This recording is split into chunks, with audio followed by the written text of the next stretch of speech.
shit. Hold on. All right. All right, everybody. How we doing? How we doing? Yeah, how we doing? What is going on, everybody? What is going on?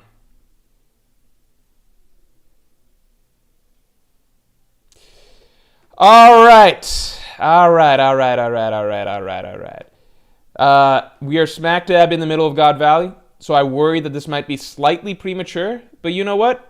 Anything that we do right here and now today on this stream can be done again. Can be done again. I'm very excited for the conclusion of God Valley, where we get to see the oh fuck. The fuck? Come on.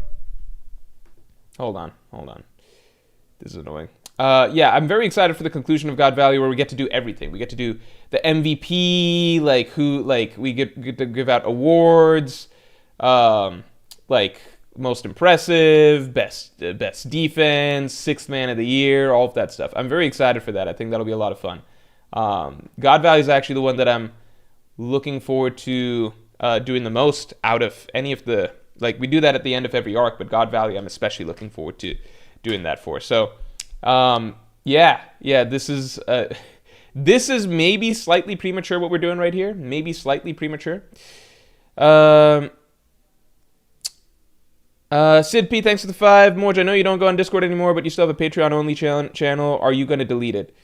That's up to the people who basically run it now. The main because at this point, that was back when I didn't have clear, I made the Patreon and I was trying to think of what are good membership things, what are good membership benefits. And what it basically turned into is the podcast. So the podcast became the main thing that people really gravitated towards. Because I played around with different Patreon. This was even before YouTube memberships became a thing. So this was back when it was just Patreon. Hold on.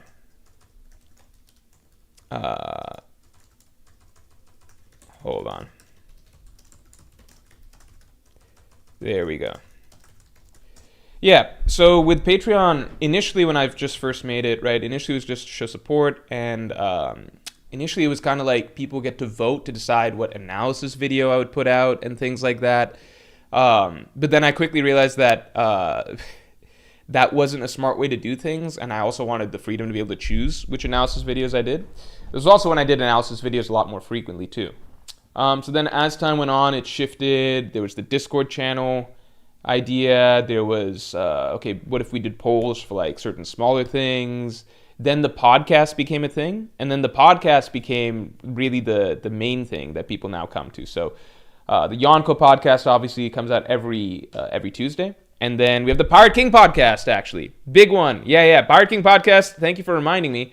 Pirate King podcast is now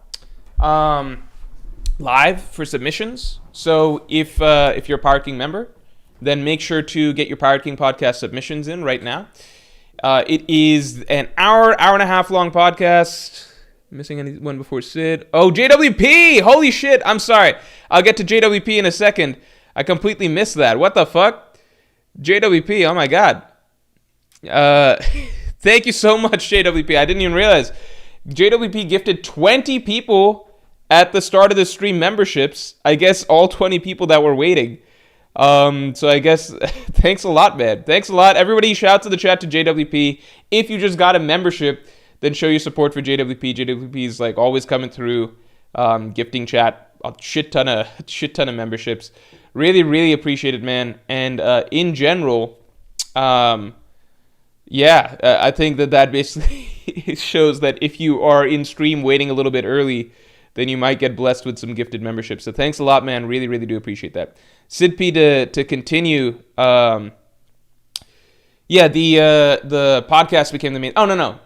Pirate King podcast. So Pirate King podcast is available right now for submissions. For those of you who don't know, Pirate King podcast is an hour and a half long podcast I do once a month.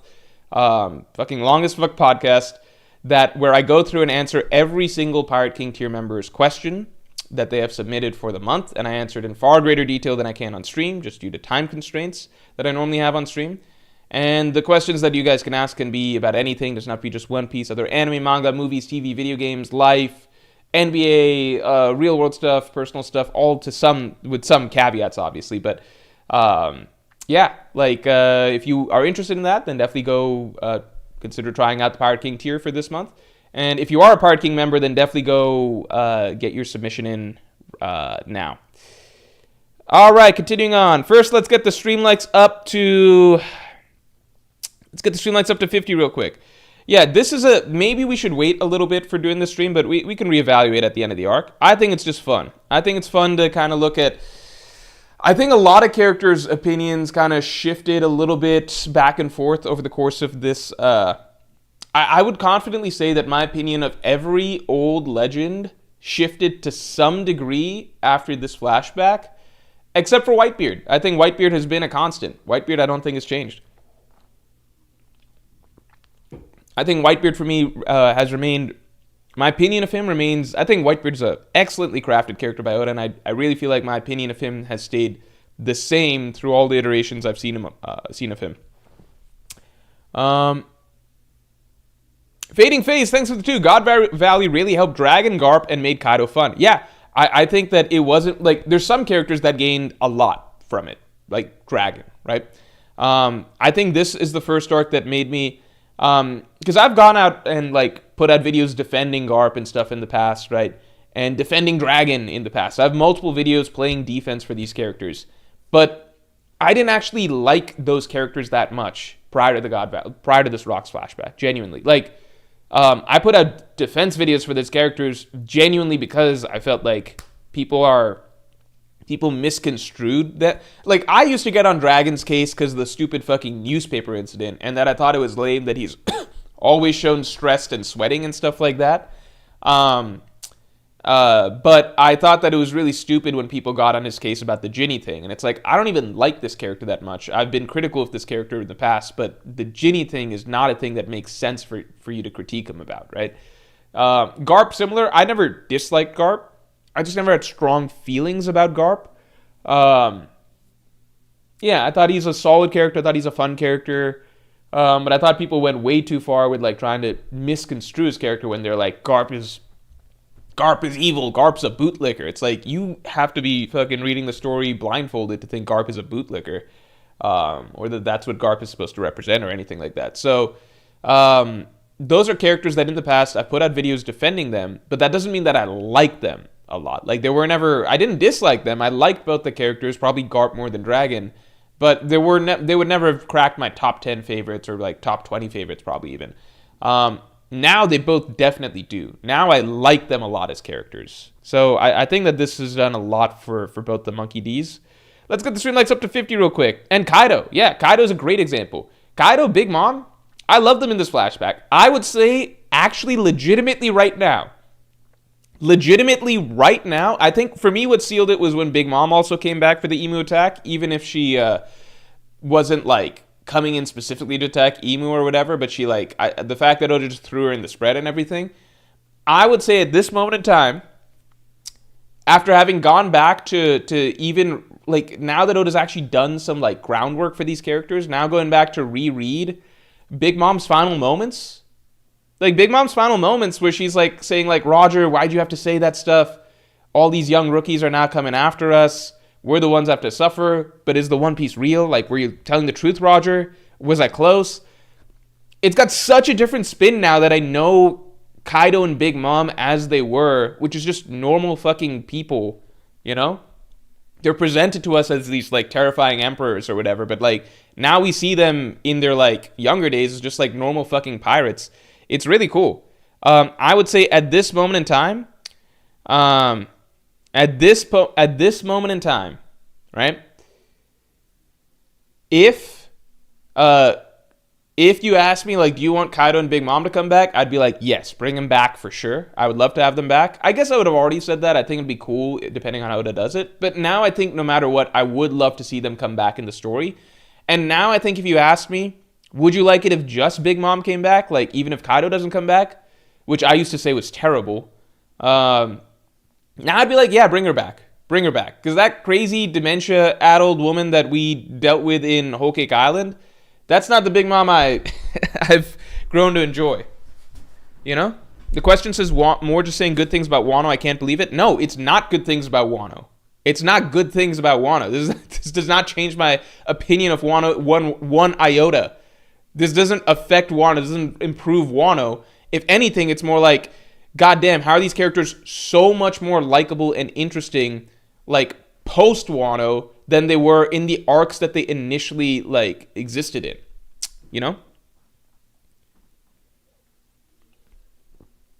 Like, I actually give a shit about their dynamic in Wano now, but only after I've read this stuff. Which means that if I'm actually reading One Piece from the start, I get to Wano, I'm just like, well, this is a shitty random dynamic, right? And then you get to here, it's like, oh, if only we had the groundwork for this back when I was actually reading that storyline, you know? Anyway. Carnage, thanks for the 5. The flashback hasn't been great for Roger, but that's probably about to change. I think he'll be the one to ultimately put down rocks and be the MVP. Yeah, watch out for tomorrow's video. I've been high on the rocks train the Roger train for some time. What I think is cool is with this flashback so far, the thing, like, I put out some videos, obviously theorizing the flashback as it's gone, right? First, put out that Imu's going to come to God Valley, and there'll be a team up. Roger and Rocks will fight him. That turned out to be correct. Imu came to God Valley. Then I put out, like, just last Saturday, that Roger, Garp, and Rocks are going to be fighting Imu together. And then that turned out to actually come true, even though that seemed fan-fiction-y, right? Obviously, other characters involved as well.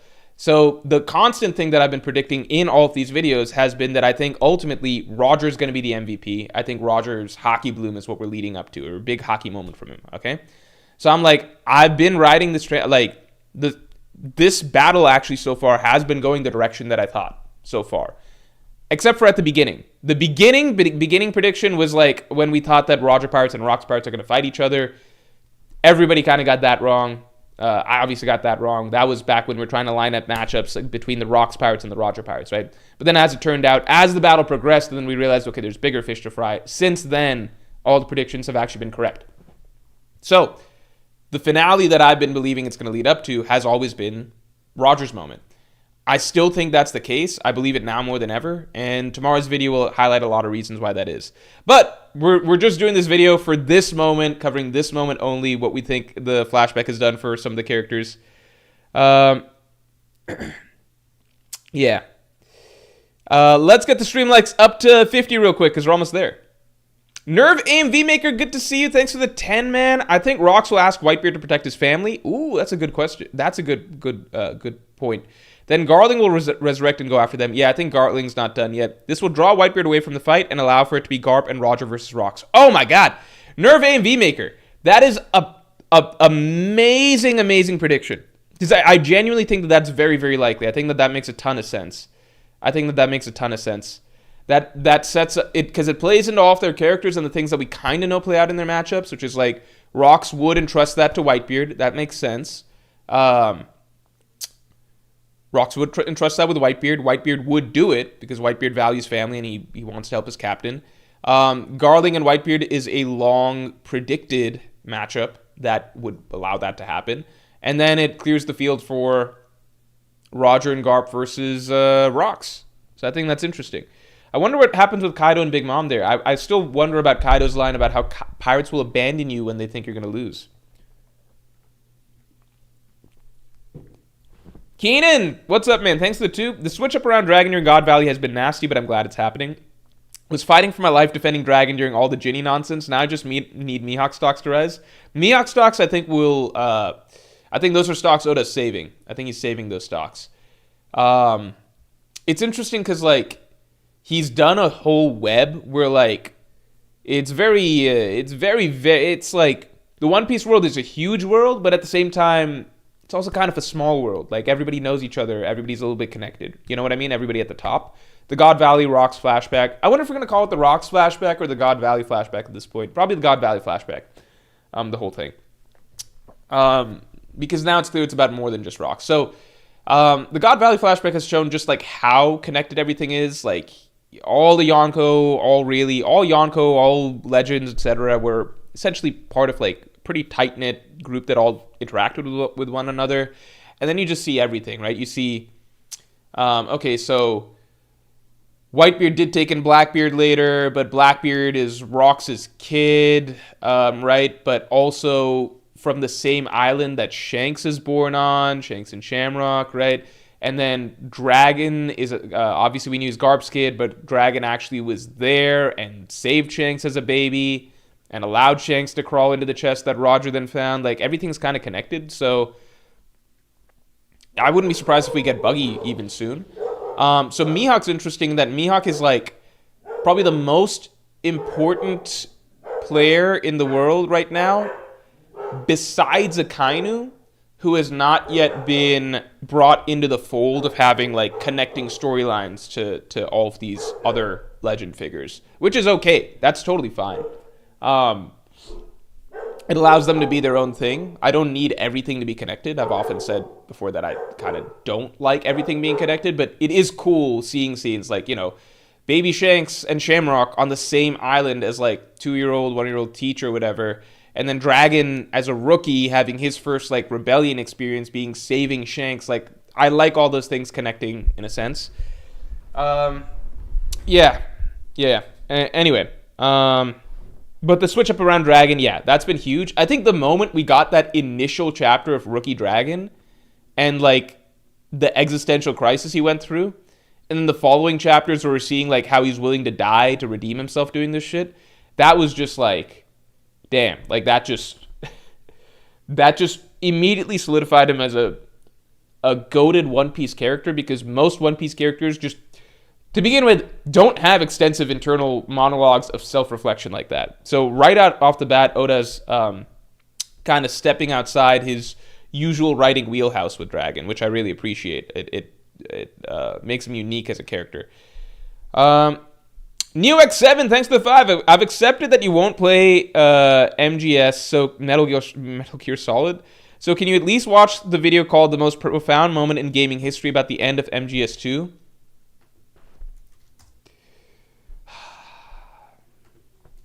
The most profound moment in gaming.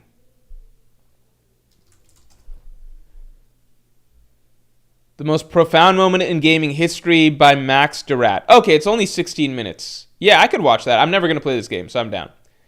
I'm down. I was worried that you were sending me to, like, an hour-long video essay, so I'm down to watch that. I've got it loaded up. Rihanazar, thanks for the 5. I'd actually say that we're probably pretty close to the end of God Valley, specifically. Like, there are, like, 3 more chapters, including 1164, and we'll move on to Harold when he's Dommied. Yeah, I'm saying, like, I agree. I think we might be even wrapping up sooner than that. Maybe I think 3 would be a stretch. I think it'd be really cool if we get 3, but the pace Oda's going, it's hard to say if it's been a fast pace, slow pace. You can tell. So what's cool with Oda's writing is that you can tell certain milestone things are in mind. Like 1150 is when Emu started doing that shit, right? That's when Emu kind of shows up and starts doing his shit, right? 1155 we're in the yeah. Then by 1160 we're at God Valley. I would not be surprised if by 1170 we are back home in our present time period, you know? So with that in mind, it's like, yeah. God Valley, I wouldn't be surprised, because, like, a lot of people felt like Rock's getting Dami reversied was fast and abrupt, right? So I just don't know. Like, things could play out in... I'm kind of needing there to be at least a couple more chapters for God Valley before we get to the end of the incident, because I've got a theory video coming out as to how I think the fight will conclude, and whether the theory is correct or incorrect, it won't have much legs in terms of, you know, gaining any sort of traction if the fight just concludes this Friday in this next chapter. So I do hope that we have a bit more juice left in it for the God Valley flashback, but I wouldn't be surprised if Oda just finds a way to wrap the whole thing and have it hit its conclusion this next chapter, one more chapter of, like, the fallout, and then we transition to Harold stuff. I don't know. Again, I don't think the God Valley pace has been fast, but it's been fast. It's been kind of fast, but not fast in a bad way. It's like fast in what's expected of a flashback, you know? Okay. Continuing on. Apple Killer 2308, thanks to the 2. What are your thoughts on Reese caught up to the manga? Okay. I just watched the Chainsaw Man movie on Saturday. It is so good. Genuinely so good. It is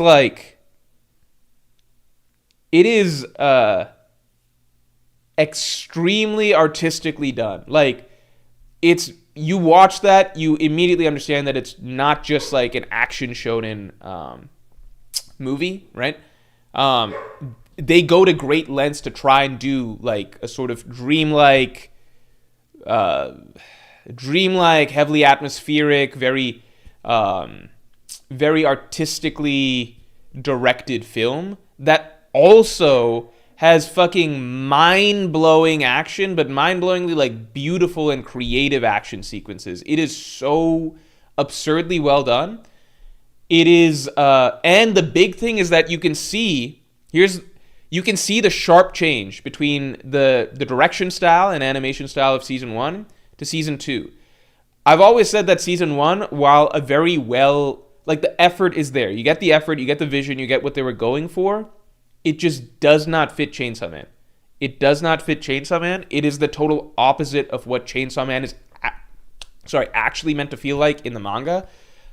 Because, again, the only takeaway that the anime team had from the Chainsaw Man manga stylistically was that Fujimoto, he likes movies, and he kind of does certain shots like movie shots and things like that, and even certain scene direction like movie scene direction, so we should make it as like vividly real and live action as possible. No, that's not actually Chainsaw Man's style.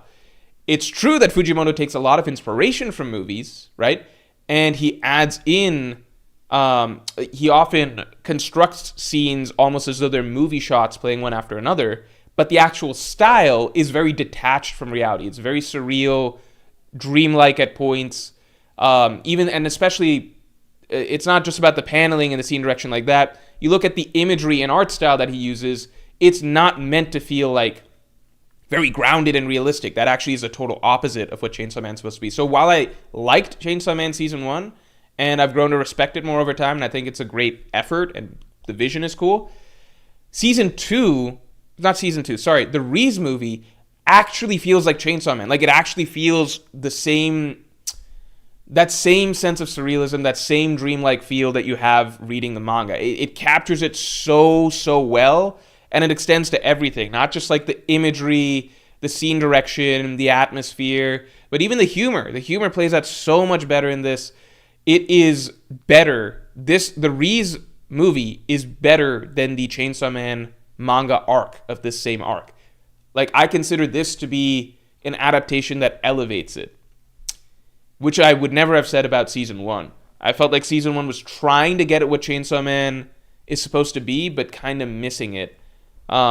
Especially because Season 1, I think one of the things that they did really just straight up incorrectly is that they created Season 1 with the knowledge that Chainsaw Man becomes very, like, you know, down the rabbit hole, 1984 vibes, like really like ominous, eerie feeling, right? Like a sort of suffocating atmosphere, like something is wrong, something is off here, you're being manipulated, you're being lied to. It takes that, but most of that comes through later in the story.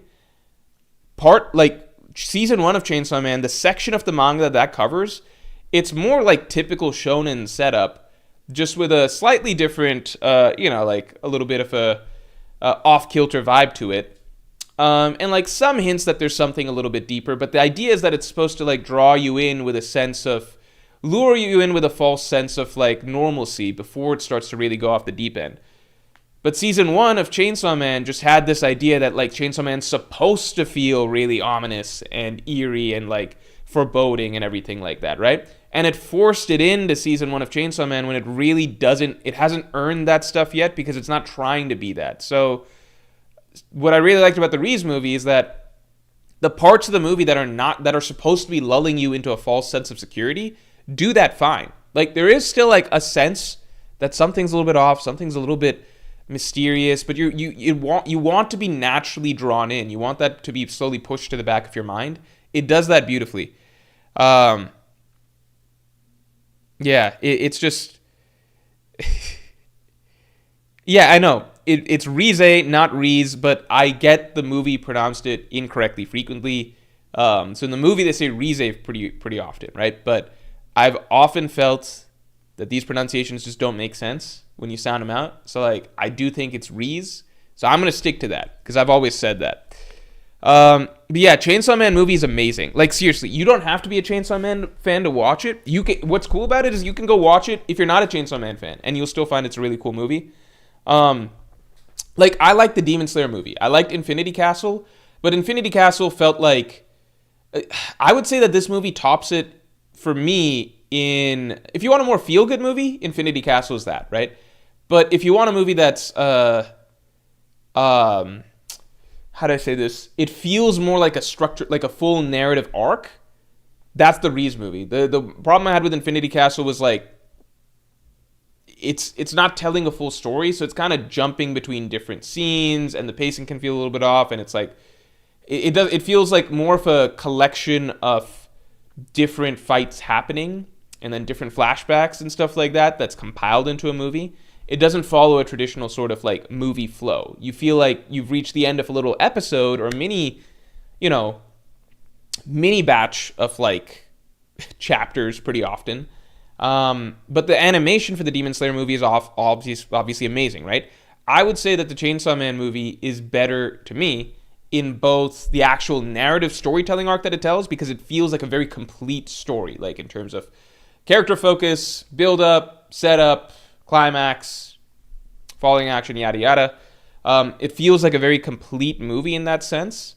And I did not realize that they could elevate the Reese arc's action to this level, but they did. The action for this is just, it is definitely Demon Slayer level action to me. I think it's definitely Demon Slayer level action. Demon Slayer has its strengths in action. This has its strengths. I would say that this is much more artsy with its action, but it is definitely on that level. It's just mind-blowing. Definitely go watch the Chainsaw Man movie. Infinity Castle doesn't have the emotional complexity of Chainsaw Man. Yeah, I wasn't trying to get into that because that's more so just about like the actual source material, whereas I'm talking about like as an adaptation, what does it do, right? Like Chainsaw Man in general is a more generally a more mature type of storytelling than Demon Slayer.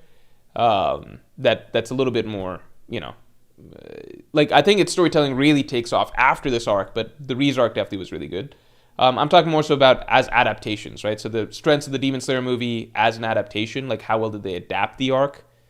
I'm not trying to compare the two series as well, right? So I think the Demon Slayer movie, amazing action animation, everything like that. And you get more fights. That's the other thing. You get more fights out of the Demon Slayer movie. But the Reese arc movie fights are definitely at least as good as like a lot of the Demon Slayer stuff. Like the Infinity Castle movie fights.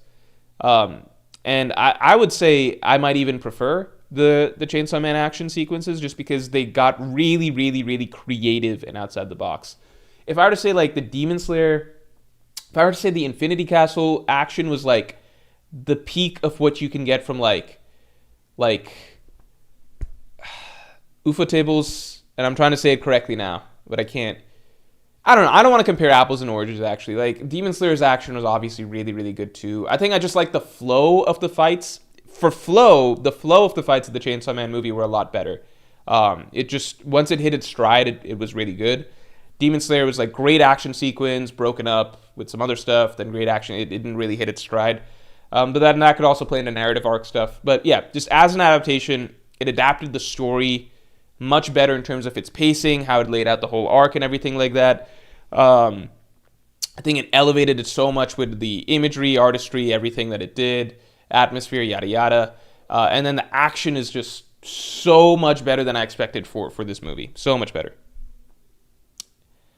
Maracat says, will they make the International Bounty Hunter arc a movie too? That's the one place where I think they fucked up. I think it is very, very difficult. Like, the sheer quality of this Chainsaw Man movie is so high that I don't know how they're going to match it with season 2. Because, so like with Demon Slayer, when Demon Slayer put out its Mugen Train movie, right? It was like, that was mind-blowing for its time. But then season 2, like the Entertainment District arc, definitely topped it in terms of production quality and everything, right? I cannot imagine the Chainsaw Man movie, like, going from this to then... I can't imagine them doing a season at this level of quality. It's too difficult. Because the thing about the Chainsaw Man movie that really makes it stand out is that it's not just, if I were to compare it to Demon Slayer, is that it's not just the animation quality, right? The animation quality, obviously amazing, but every single scene, fight scene, not fight scene, just a build-up scene, just a character scene, had so much thought behind the scene direction in terms of, like, the imagery... even them just jumping into a pool together, right? Like, the way they crafted the sequences, every single sequence was very, very creatively done. And found very interesting ways to show visual metaphors, to play with a little bit more abstract visual storytelling, all of that. I want that to stay the same for Chainsaw Man, right? So it's not even about the animation quality, because it's not even about, like, well, how vividly did they depict this or that. It's like the directorial choices are so meticulous for every single scene. I hope that I actually low-key hope now. I think that if they did the rest of Chainsaw Man as movies, I think that would be stronger, because I would hate the release pace of it, but I think it would be a stronger adaptation, because it's just, like, the director, whoever directed this, they put on, like, you could not know anything about this series and be dropped into it, and it's like an animated masterpiece just in terms of how they went about visual storytelling with this. So, I don't know.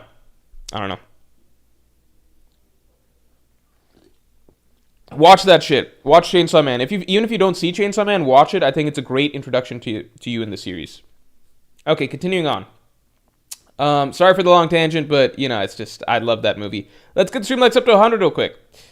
Teptia Treviso, thanks for the 2. First World / Void Century, I want 30 chapters for. Man, but that's stuff where we don't even know the characters. So it's tricky because, like, we don't know fucking, like, I guess we know Zunisha and Emith, and we kind of have a concept of Joy Boy. We kind of have a concept of Davy Jones. We know Emu, obviously. But the cool thing about the God Valley flashback is that it's all characters that have already been in the story, that we're very familiar with.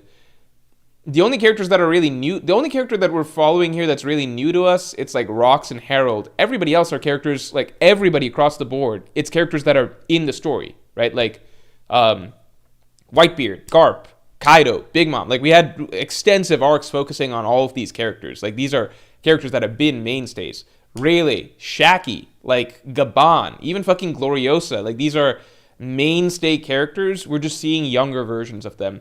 Roger, I guess you could argue that we haven't had him in the modern day, obviously, technically, but we've gotten plenty of flashbacks of him so far that these aren't new characters that we're really being introduced to. The God Valley incident is just showing us all, like, a look at all of them back in their heyday, but it is all familiar faces. The Void, so it feels comfortable being in a flashback with them for, 20-something chapters. 15, 10, 20 chapters, whatever it's going to turn out to be. Void Century flashback, I think it would be tricky because Oda's got to do so much groundwork. Everybody there is completely new. The only time in One Piece that I can think of that Oda's done something like that, it was a big success though, which was the Noland Kalgara flashback.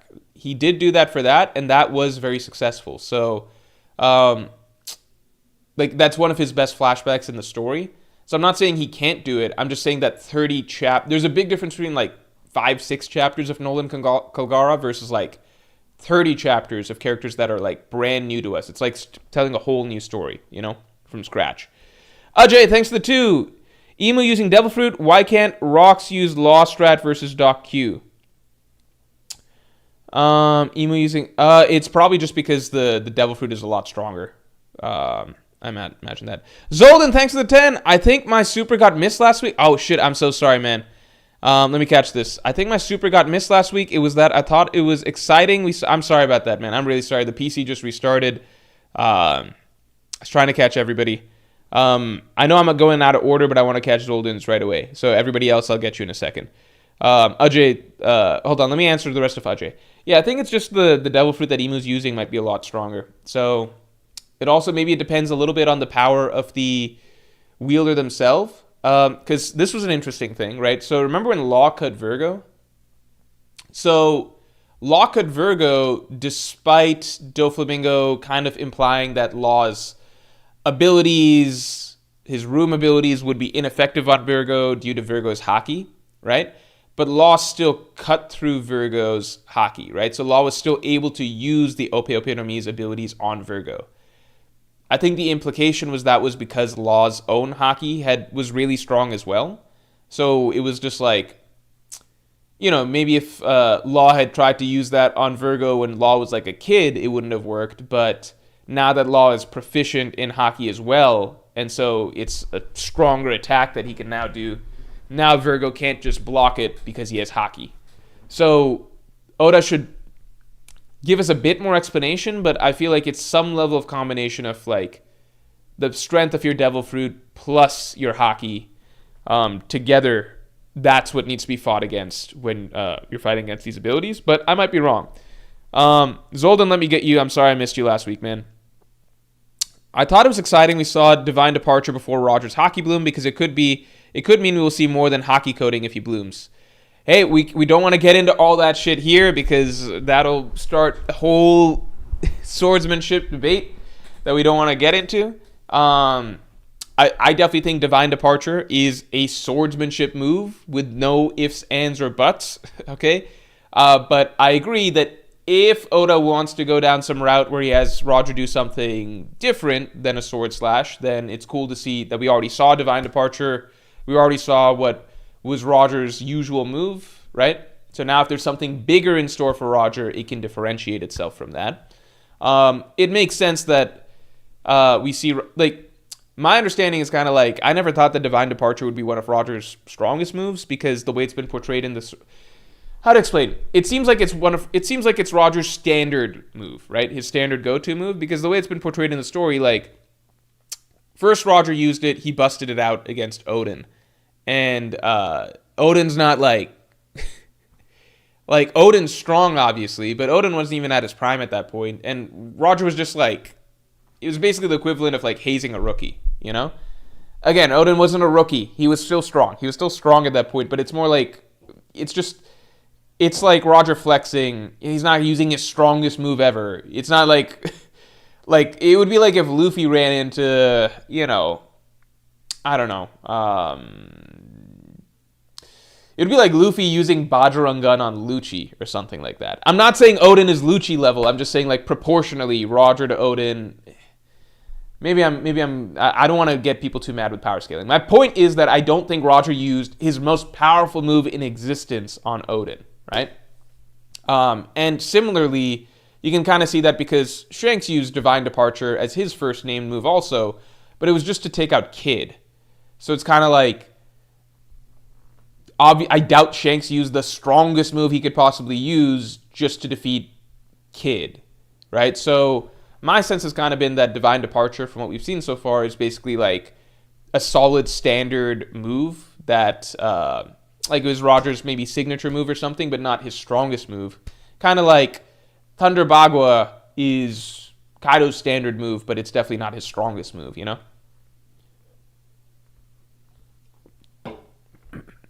Or is Thunder Bagua Kaido's strongest, like, just pure haki club move? Maybe that's possible. I forget. I don't know.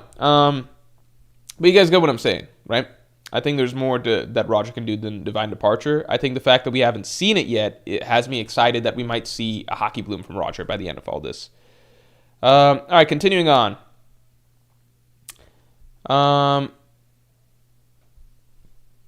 Penis Cap, thanks for the 2. Where is Smoker? Smoker is Bagard, Bagard cool. I don't think Smoker is Bagard, but that's an interesting theory.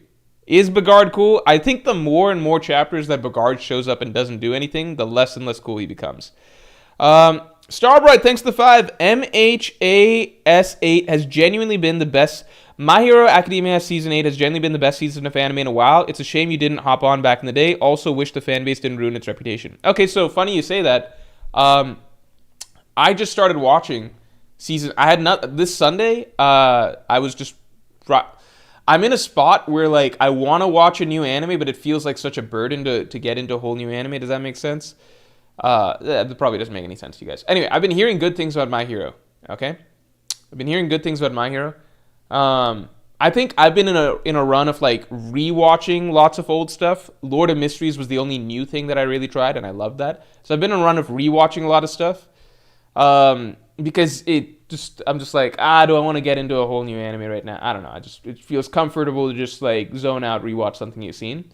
But I feel like I tapped out rewatching everything I wanted to rewatch. So then I was like, okay, either I continue on To Be Hero X, or I look at what people are talking about. People have been talking about My Hero Season 8 being really good, right? So I was like, okay, let me try getting back into My Hero. My biggest thing with My Hero, by the way, the biggest reason in My Hero that I don't really fuck with it, it's not even like there's nothing actually writing wise or anything like I think a lot of people have shit on My Hero lately because like writing wise it's not this or it's not as serious or yada yada. I actually never had like strong writing issues with My Hero. I didn't think it was ever great writing wise. I thought it was like nice standard solid shonen stuff, right? I thought it was fine. I thought it's fine, and I thought it's good at points. Like My Hero's actually had multiple points in the story that have deeply moved me. Like some of my favorite, like United States of Smash is actually one of my favorite all-time anime moments. And then Mirio's final moments against Overhaul, when he's starting to fight without the quirk. I don't care about spoiling. It's not even a spoiler because it gets reversed later, as far as I know, as far as I remember. Mirio fighting versus Overhaul, the conclusion to that is also one of my favorite anime moments of all time that actually deeply moves me. So My Hero has its moments. I just think in general it doesn't really do anything special. But I don't care for any of the characters that much. That's, I think, my biggest reason for not really liking My Hero. I think generally I need to have some characters that I really enjoy on screen. I think I don't enjoy most of the My Hero characters. Deku has grown on me at points, but generally not really. Endeavor is a character that I think is a really well-written character, and I do enjoy watching him, but not to the degree that like I don't think I'd just watch the show just for Endeavor. So that's probably the biggest thing that's always held me back with My Hero.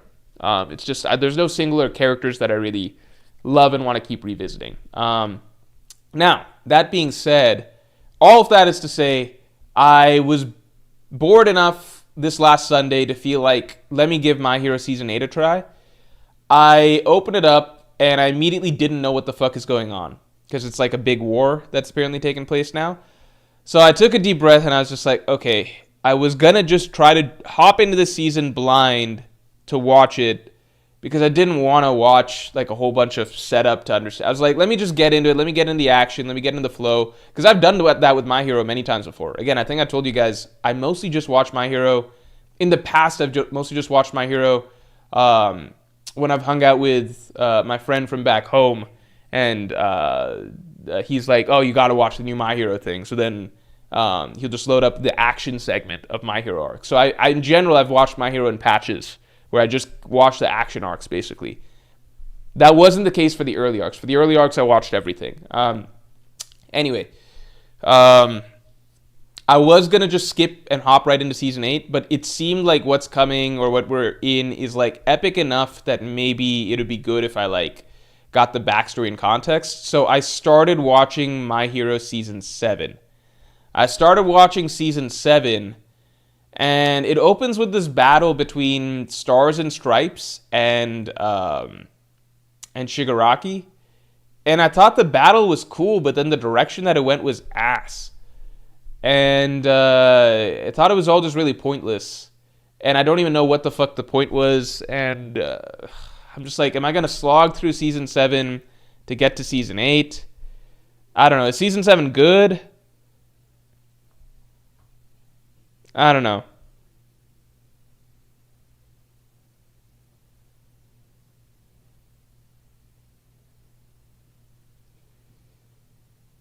I don't know.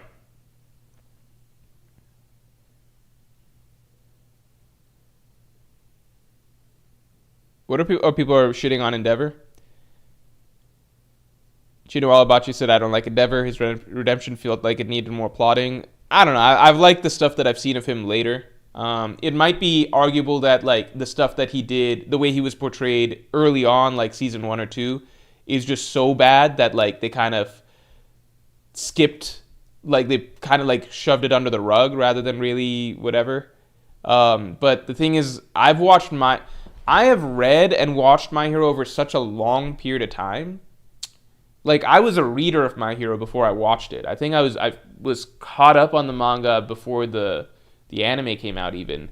I might be wrong on that, but I was like I've been like the early stuff of My Hero is so far back that it just Endeavor's whole arc is in like I don't really remember how bad it was early on or whatever, but I remember when he fought that Nomu. I really enjoyed that scene when he fought that Nomu. I thought that was a really good battle.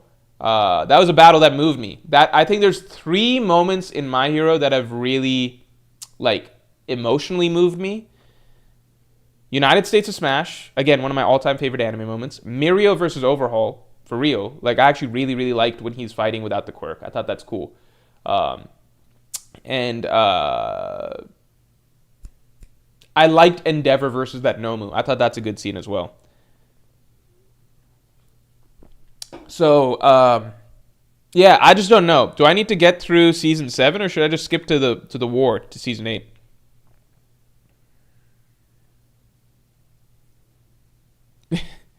Why are you talking about Eraserhead? Has someone seen the movie Eraserhead by David Lynch? If not, absolutely not. It's horrible and disturbing. It is really weird. Eraserhead is really weird. It's very, very weird. I think out of his movies, so what have I seen? I've seen his 3 main ones, which is Blue Velvet, Eraserhead, and then Mulholland Drive. Mulholland Drive is my favorite. Eraserhead was, and I saw part of Elephant Man, but not all of it. Eraserhead is him at his most surreal, most abstract, most like not explain anything, right? At least out of the movies I've seen. Then Blue Velvet is much more, it's more like a traditional movie with some sort of David Lynch vibes. Murder type crime stuff, mystery, whatever. And then Mulholland Drive, I think, is the sweet spot where it's got like a story and everything that you can follow, but that's very difficult to follow. But it gets you, like it lets you to interpret a lot, leads you to interpret a lot of things as you go. And it still has that dreamlike and really bizarre feel of David Lynch movies, but it's not like absolute random ass shit. I'm not saying Eraserhead was absolute random ass shit, but that's what it can feel like at points, right? Like it's not just like Mulholland Drive, you can piece a lot of it together and like it's very out there and abstract and weird, but you can see all of the jigsaw, like the puzzle pieces kind of connecting us to things that you can interpret, like what this is saying, yada yada. Especially once you put it together, once she wakes up. Well, whatever, it doesn't matter. Anyway. Hawk is great, one of the best characters, just peak. Hawk, funny you say that, Hawk was my favorite character. Like, he's the most fun character I had to watch. Like, for example, Endeavor I would put in the category of, like, characters that I think are well written. I think that he has scenes and, like, character writing that is strong, moving, yada yada. I like that. But lots of times when I say, like, a character that I want to join in and watch because, like, I like the character, I'm talking more so a personality thing, like just an engaging personality that I would like, you know? And so in that regard, for me, My Hero doesn't really have that. I kind of like Todoroki early on, but Todoroki he just did not live up to Todoroki was my favorite early on. I think early on I was into My Hero because of Todoroki, and then I just found him to be a very listless character after some period of time, and well below my expectations. And I think even in the My Hero world, people are like, this guy's the most talented up-and-coming kid. It's like, he's not even first or second in his class, but once things shake out, you know? What else was I thinking about My Hero? I know I got some supers to catch up on. I'm just give me a second. Yeah, I think that was one of the other things. Like, My Hero early on, like, it gives you such a robust classroom of kids and stuff that I was into it, I was excited, but then as it went further on, I was like, okay, the one kid that I actually liked, Todoroki, not really living up to my hopes for him as a character as time went on. And he kind of felt like he got pushed a bit more to the side as he went on. Then I loved All Might scene, and my enjoyment of My Hero kind of peaked with that. And then after that, I only chugged along because my friend would show me My Hero anytime that we would hang out, basically. And it was good for the action arcs. So My Hero, yeah. I think Naruto, for me, that was a similar reason that I never really, really got deeply into Naruto.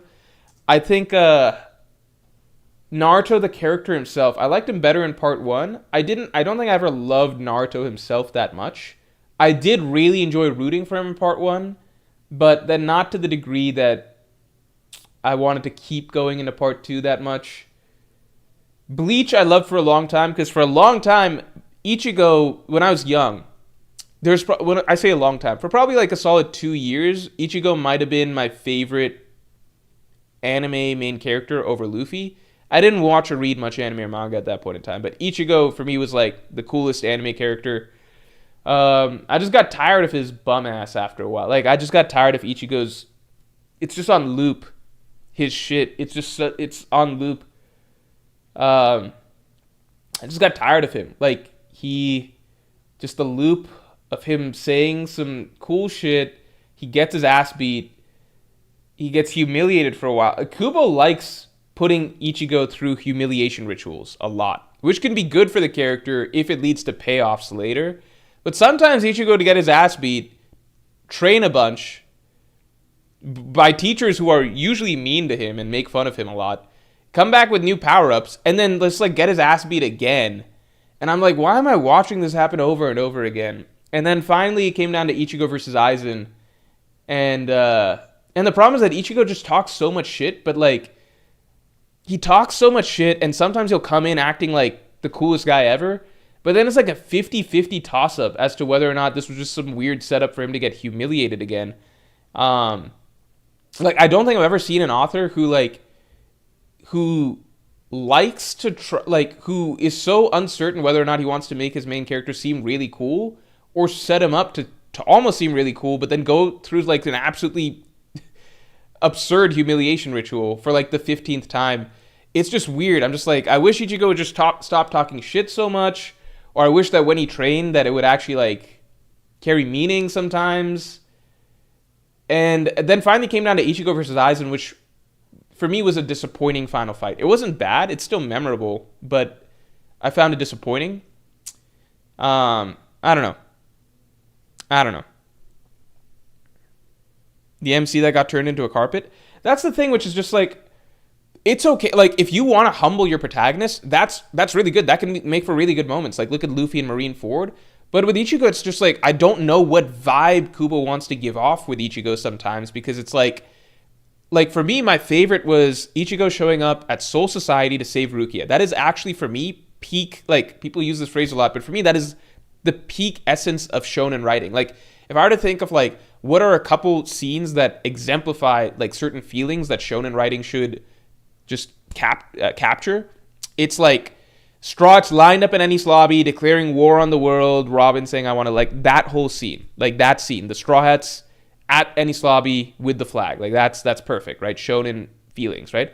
Ichigo, execution stand, saving Rukia, and then in the same flow of that, right? That moment flowing just so perfectly into Ichigo barehanded, beating 3 lieutenants like it's nothing, and then humiliating Byakuya in like that whole sequence.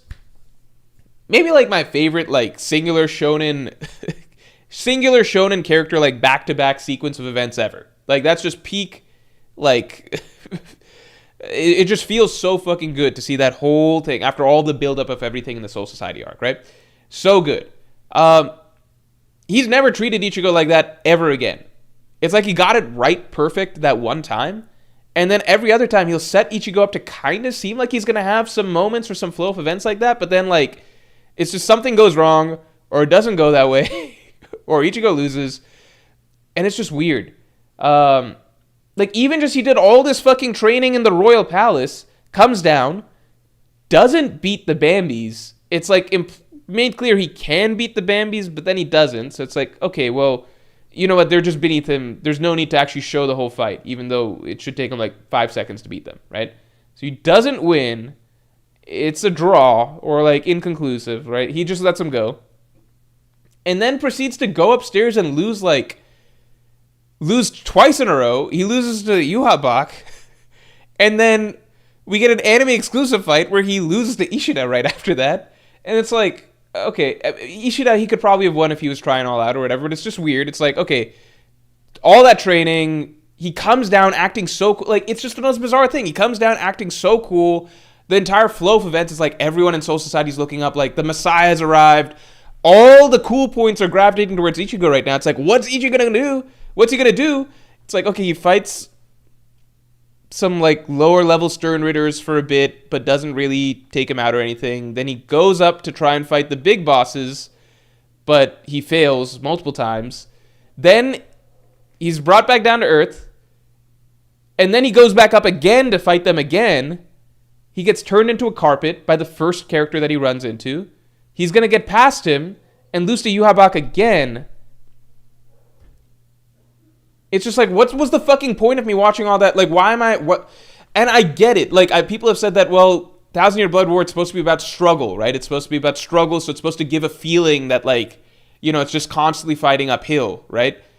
I get that, but then Kubo should stop writing these scenes where it's like we're supposed to feel like Ichigo's so cool now, or like you know, like just pick a lane, I would say, you know?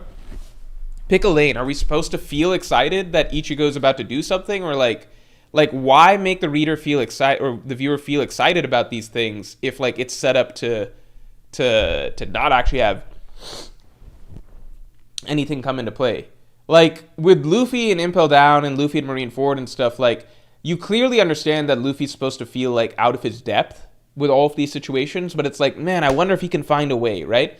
You're not supposed to go into Marineford with the feeling like Luffy's arrived and everybody, like, the entire battlefield's like, oh boy, Luffy's arrived. What's Luffy gonna do? How is he gonna kick everybody's ass or anything like that, right? Like, no, that's not the feeling. That'd be really weird if that happened. That'd be like Luffy. Essentially, it'd be like if Luffy arrived at the rooftop of Onigashima and then, like, all the hype's around him and everything, and it's like, I'll save you, Kinemon. I don't, like, it's all good.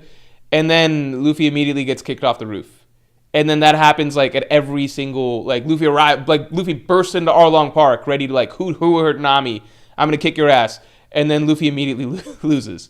Or, like, Luffy arrives at Enies Lobby to save Robin or something, and then Luffy immediately is, like, defeated. Like, that's what it feels like a lot of times, especially in Thousand Year Blood War. It's really weird.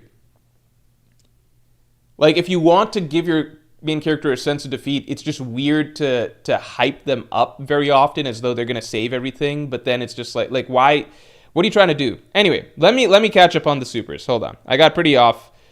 Morio Anime says he lost to Kaido 4 times. Yes, but he first gets his moments that actually feel like payoff to the hype, right? So, like for example, Luffy versus Kaido Act 1, right? That's a great example of like you're not setting the expectation that that something really cool is about to happen for the main character. Luffy, the fight versus Kaido in Act 1 happens, and we're all like kind of like, I don't think this is going to go well for him, and it doesn't, right? Now, on the rooftop, the first thing that happens, like you have all this positive momentum and hype and everything going to Luffy confronting Kaido and Big Mom on the rooftop, right? You want to translate that into something. And so you do, because right off the bat, Luffy's hitting Kaido with the Red Rock, and Kaido's like, what's happening? He's freaking out. The battle continues, and Kaido's seeing these visions of, like, how high is Luffy's ceiling going to go and everything like that, right? You let the main character actually get to shine, and you give a payoff to that buildup of, like, Luffy's going to make it back to the roof. He's coming back to fight Kaido. He's so much stronger now. You give a payoff to that. Then the fight progresses, and then Kaido ramps things up, and, like, okay, it's not going to be that easy. Luffy's going to get knocked off again, right?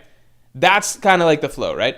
But, like, Luffy's not going to wake up with, like, gear 5th or whatever, and then it's like, well, I would have liked that because I thought it was too easy the way things were going. But in general, like, you give that payoff of, like, the long training, the big entrance. You want the hype to go somewhere. Like, you give the reader a feeling of satisfaction first for the main character before you then go and show, okay, it's not that easy.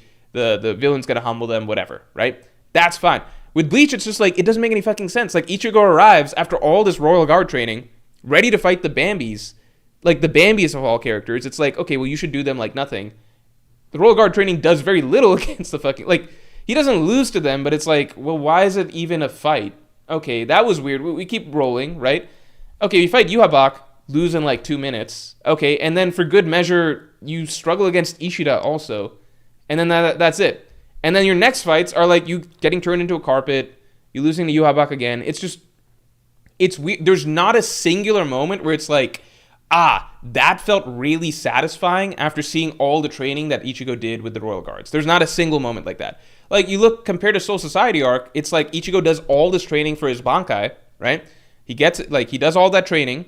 He arrives at Soul Society, and then you get an amazing moment. He stops the Execution Blade, barehanded defeats 3 lieutenants, and then solos a captain, right? Beautiful, beautiful payoff, right? Even just stopping the Execution Blade, that alone is an amazing moment. And then everything else after that is just like ramping it up, right? That doesn't really happen for Ichigo anytime after that. But Kubo always sets up these moments that it feels like something cool is going to happen for Ichigo, and then it doesn't. Anyway. I'd say Dangai Ichigo was the last time that happened. When Ichigo arrived from Dangai training to face Aizen. That was the last time that Kubo actually had Ichigo come in with a cool entrance, cool build-up, cool shit talk, and actually had a cool payoff. That's the last time that it happened, period. Besides that, Ichigo's been set up like 15 times in the story for something like that, and then it's just like disappointing. Anyway.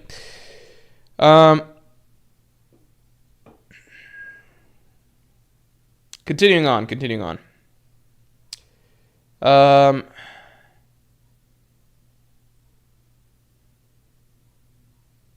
All right, I think we're caught up here. Jay, thanks for the 7. Hated Chainsaw Man Season 1. Love the movie. Heighten the source material nearly every way. Yeah, the movie is genuinely better, I think, than the source material. Unless you just prefer manga pages, that's understandable. But I think the movie elevates the artistry of the source material. It does so many good decisions. Do another video when Part 2 finishes. You'd make the best analysis. Thanks, man. Maybe I will, because Part 2 is getting there. I didn't hate Season 1, but I did feel like it missed the point of what Chainsaw Man is supposed to be, what it's supposed to feel like. Like, it's like they got an idea of what it is, but they missed the core substance of what makes it work. But I don't hate Season 1. It's just I can't imagine going back to that after this.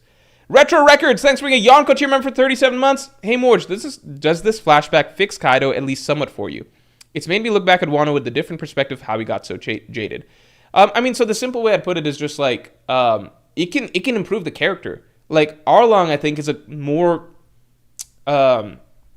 a deeper character with more interesting aspects to him post Fisher Tiger flashback, right? Post Fishman Island. But it can't change how well they serve their role as a villain in the Arlong Park arc.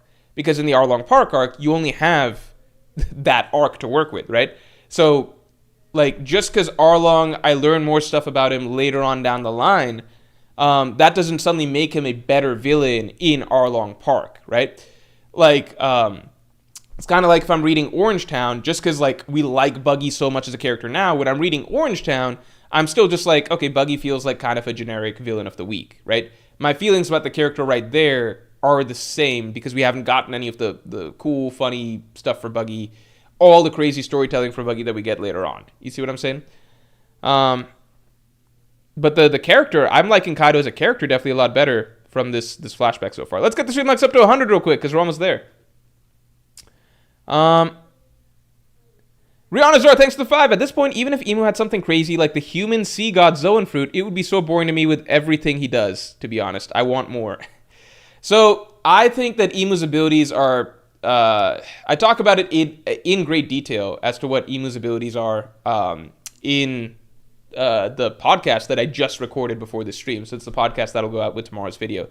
But I think people are mixing up two things.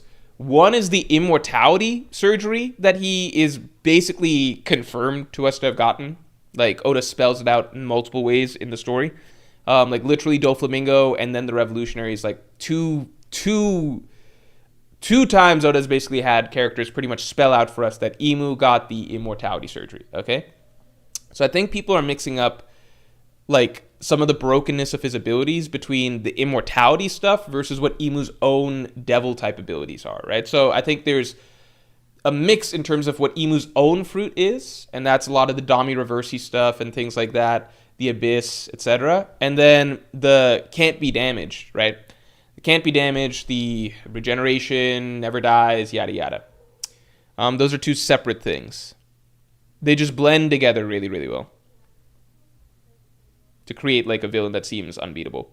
Shacker, thanks for being a Yonko tier member for 3 months, man. I really appreciate it.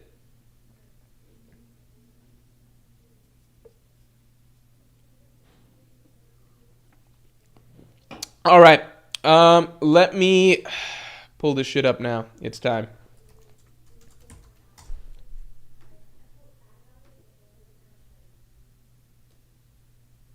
It is time.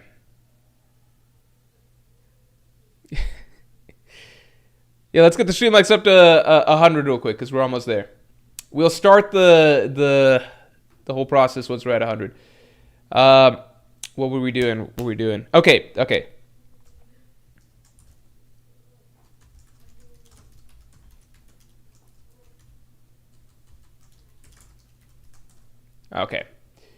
Here we go. I'll share screen in 1 second. Let me just set things up to look real nice for you guys.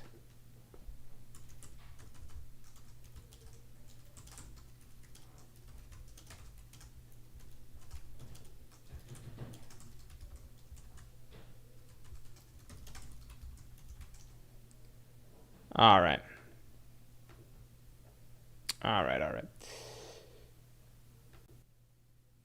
Yeah, wait 1 second.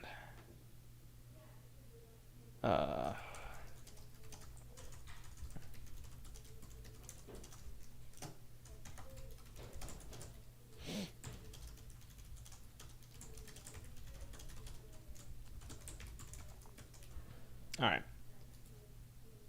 right. Here we go.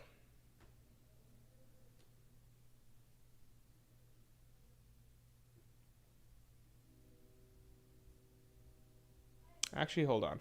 Let me do this.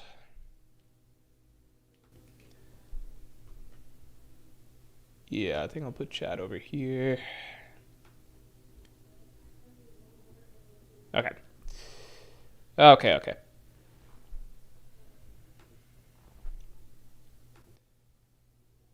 All right. So, here's our roster of characters. All right. Roger. Okay. First, we're finally beginning after 1 hour. Yeah, we need the build up. Wait, did we get the stream likes up to 100? Oh shit. Did I do this prematurely? Oh, we need one more like. And then we can begin. All right. Here, I'll list the characters for us. Okay. We need a rating system.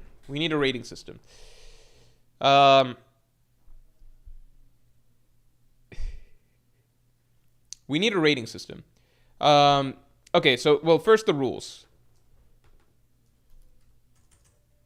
Here. The rules. All right. Each character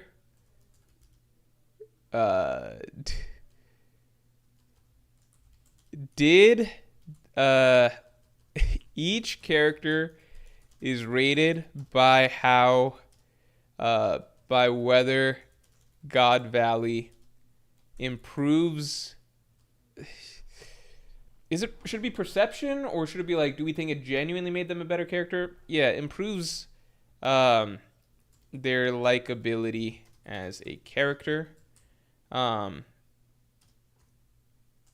Does this make them look better or worse from how we viewed them before? I think pretty simple.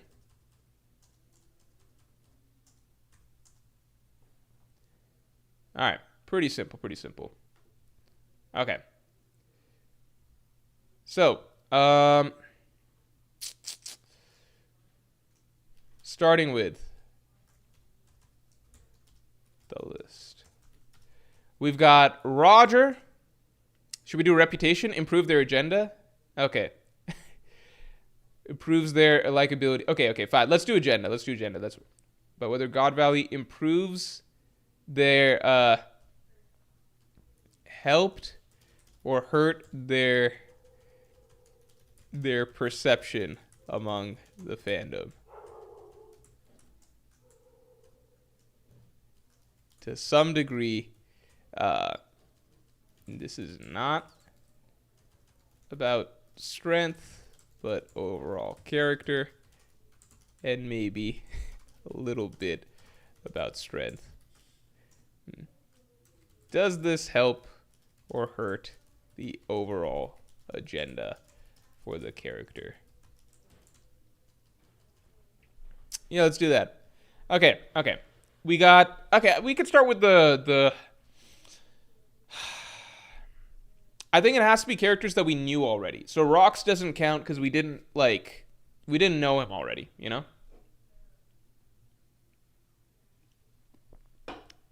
So it's how did it change their prior perception?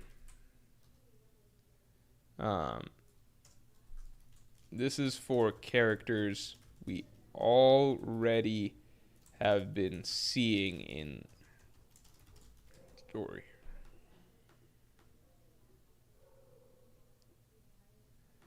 Okay, we got Roger. Yeah, I said agenda. So I'm not putting Captain John because we didn't have Captain John as a character beforehand, you know? We do have Roger. We've got Whitebeard, Kaido, Big Mom, Shiki, Rayleigh, Gaban, Garp, Dragon, Bagard, Sengoku. I guess Suru was technically there. Who else do we have? Oh, Emu.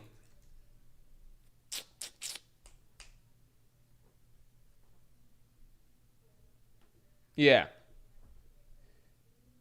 Does Saturn count? Saturn doesn't really do anything different here. Like, I think it's too little of a... I guess you could say that about a Bagard, but I think Bagard is different. Because, if anything, this so far basically confirms that Bagard is not really a real thing. Like...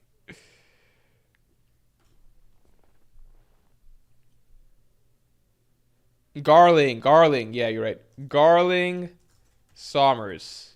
All right. Good call. All right. Maybe I'll put the rules over here. Yeah, I'll put the rules here.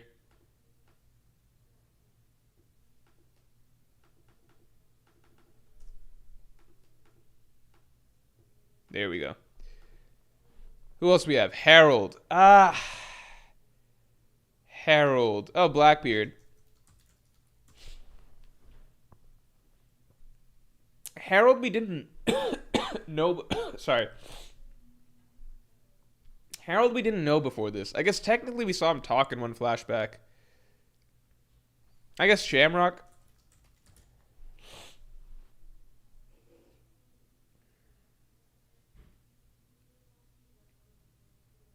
Kuma we didn't really see. Yeah, I'm gonna keep it here. Oh, Gunko. Nah, Gunko.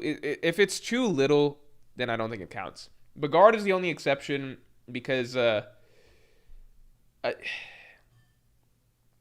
Okay, I would say it does. Too little doesn't. How do I say this? If they show up, I'm not gonna put characters for the sake of putting them. So if it's characters like Saturn or Gunko who are there, but like they're technically there, but we know that like if it's. I'll say this. If a character was only there, if a character appears very briefly in the flashback and it does nothing to change their agenda, then they won't be mentioned. Like Saturn was there, Gunko was there, but it's so brief it doesn't change their agenda. Whereas something like, I'd argue Sengoku was there for a very short period of time, but it does negatively affect his agenda, you know? Shaki. We got Shaki. We got Gloriosa. Shaki, Gloriosa, Stussy. Oh,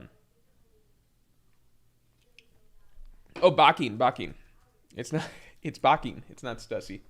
Um,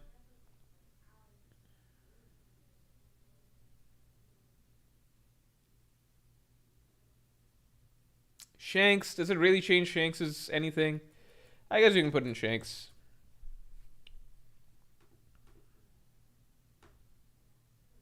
Oops. Oh, fuck. All right.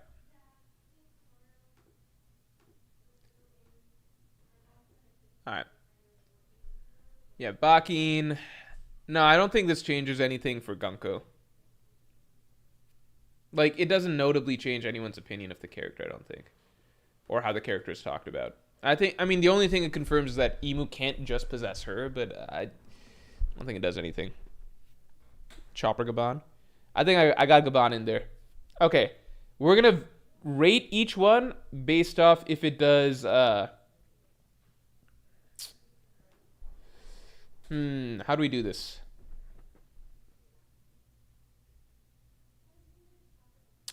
Should do we want explanations for each, or do we want, I'm thinking we could do it like a scale of 1 to 5, where it's like, did it hurt them badly? Or, okay, so for example, right? Here we go. Oh, fuck.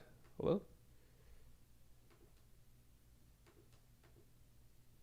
Yeah, okay, here we go. Oh, it's over. I see now. Okay. So. All right.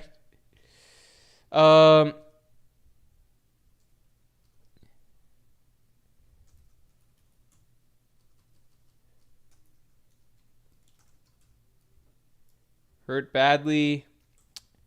It's like I feel like it's a 1 to 5 scale. I feel like it's a 1 to 5 scale. You see what I'm saying? Like, does God Valley really hurt their agenda?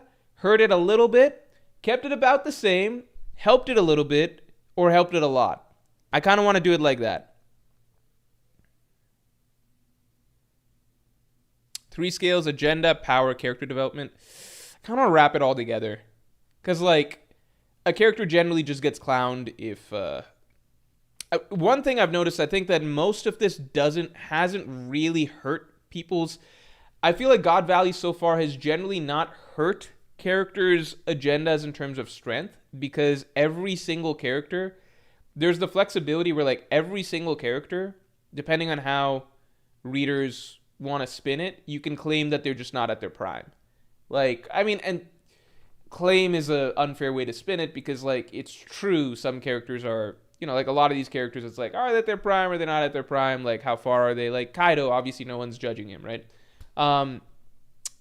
But it can help some characters, right? So, like, I think Garling is maybe the only character that has definitely suffered in terms of his perception of strength, because it's like, no one even gives a shit if he was in his prime or not. It's like, dude, you just got packed up. And that's like our only showing of you ever, right? Everybody else has done a lot of cool stuff outside of this, right? Like, we've seen how strong Whitebeard, Kaido, Big Mom, etc. Like, we've got a lot of good evidence for them. So, you know, like, even if Big Mom couldn't hurt Garp here or something like that, you can always be like, well, how far was she from her prime? Garling, we have one showing of you ever, and that was this. So it's like, and also, he's famous for the God Valley incident. That's his number one thing on his resume. Like, the narrator introduces him as the hero, like, the champion of the God Valley incident. So, like, that's what he's best known for. That was his thing, you know?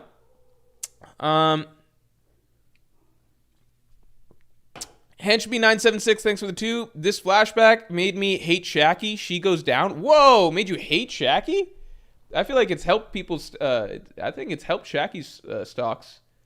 Because I do, like, basically we, like, very slowly began to realize over time, over the course of the story, that Shaki was just, like, a ludicrously important character in the history of the world. Like, initially she was just this mysterious bar owner. Then at some point or the other, we, like, realized that she's got connections or, like, some past. Then we realized that she's, like, a former empress of Amazon Lily.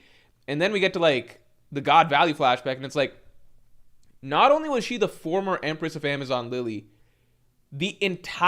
every single legendary pirate ever was obsessed with her. Like, she's like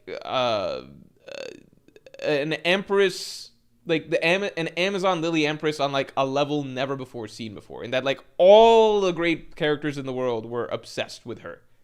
Didn't matter who. You're on the pirate side, they're all fucking obsessed. Rox, Roger, Whitebeard, everybody. You're on the world government side, it's like, we'll capture her and she'll be the biggest prize of our entire fucking tournament or something like that. If you're Garling, Sommers, all the Holy Knights, they're all fucking, like, everybody. Every single character in existence was after her. And the world economy stopped for a week when she was captured. I can't, like, this is just absurd shit. Anyway.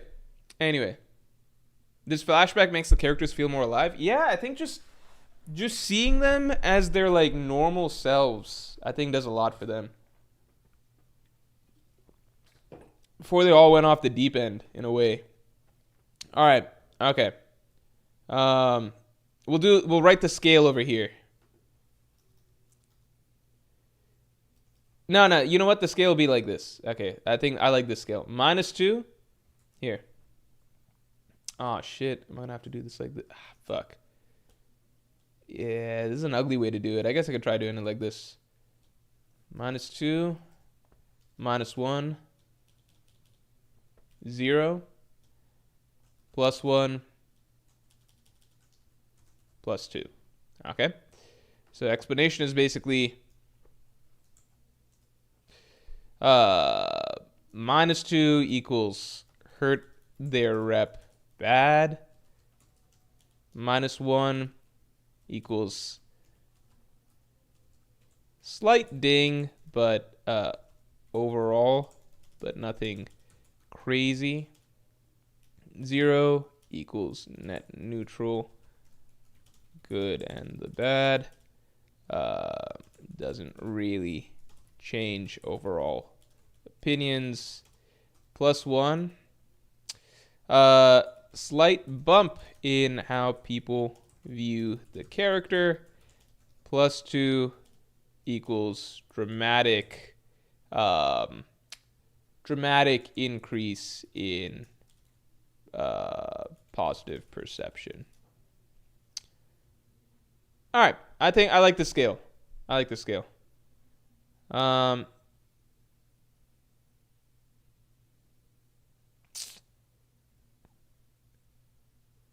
Yeah, I like this. Am I covering up any of the stuff? Yeah. You know what? Let me make the rules smaller. Let me do that. And then I can do it like this.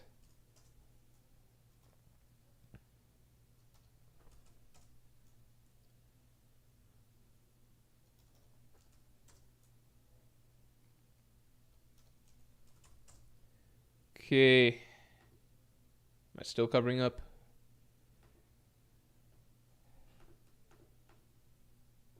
There we go. I think this should be good. Yeah, I like this system. You guys think this is okay?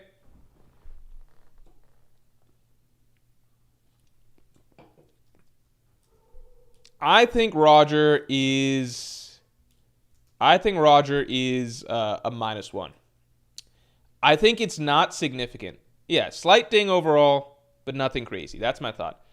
I think it's a like because it's not just about strength. It's just overall perception. So like, remember from the very start of the God Valley incident, like you had a lot of people saying like Roger fraud. Like it wasn't even about strength. It was just like people didn't like how much Roger was gooning over Shaki. People didn't like how goofy Roger was. There's like a lot of little dings in terms of like Roger, because Roger up till now had seemed like this really mythic figure. Even in Odin's flashback, when we got to see more of Roger, like he had his really goofy and silly moments, but he still was portrayed like as a really like towering figure at the same time, you know?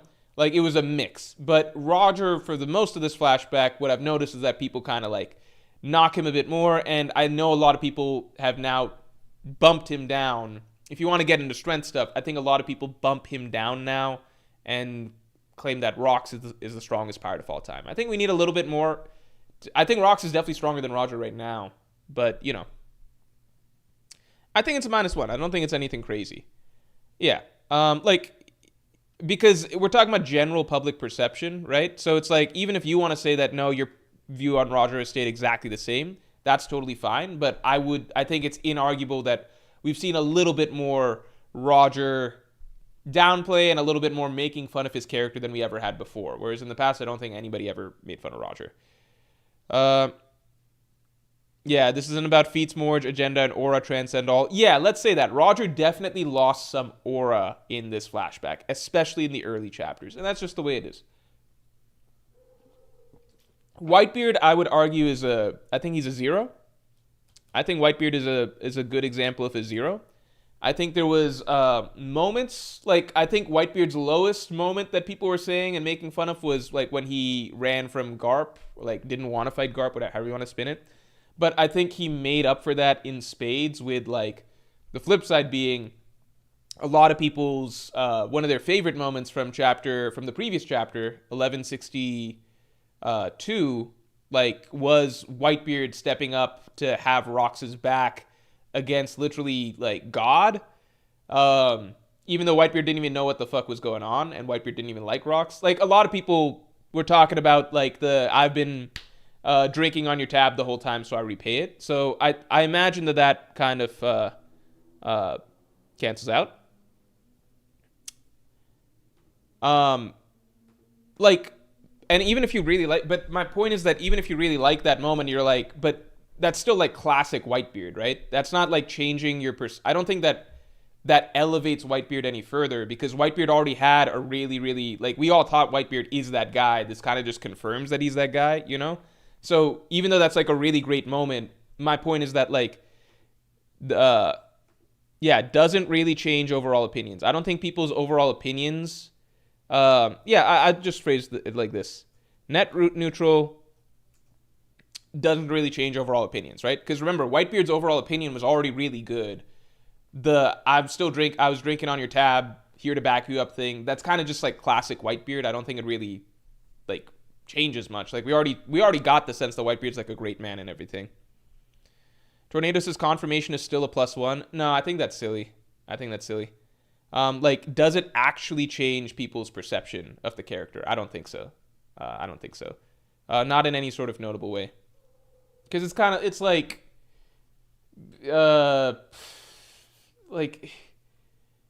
does Luffy's rep change if, like, next arc he makes a friend and says, I'll free your village for you? No, it's like, it's the same Luffy that we've already known. Does Sanji's rep change if, like, next chapter he's like, I'm not gonna hit a woman? It's like, that doesn't change the character, right? It's what we already know of the character, right?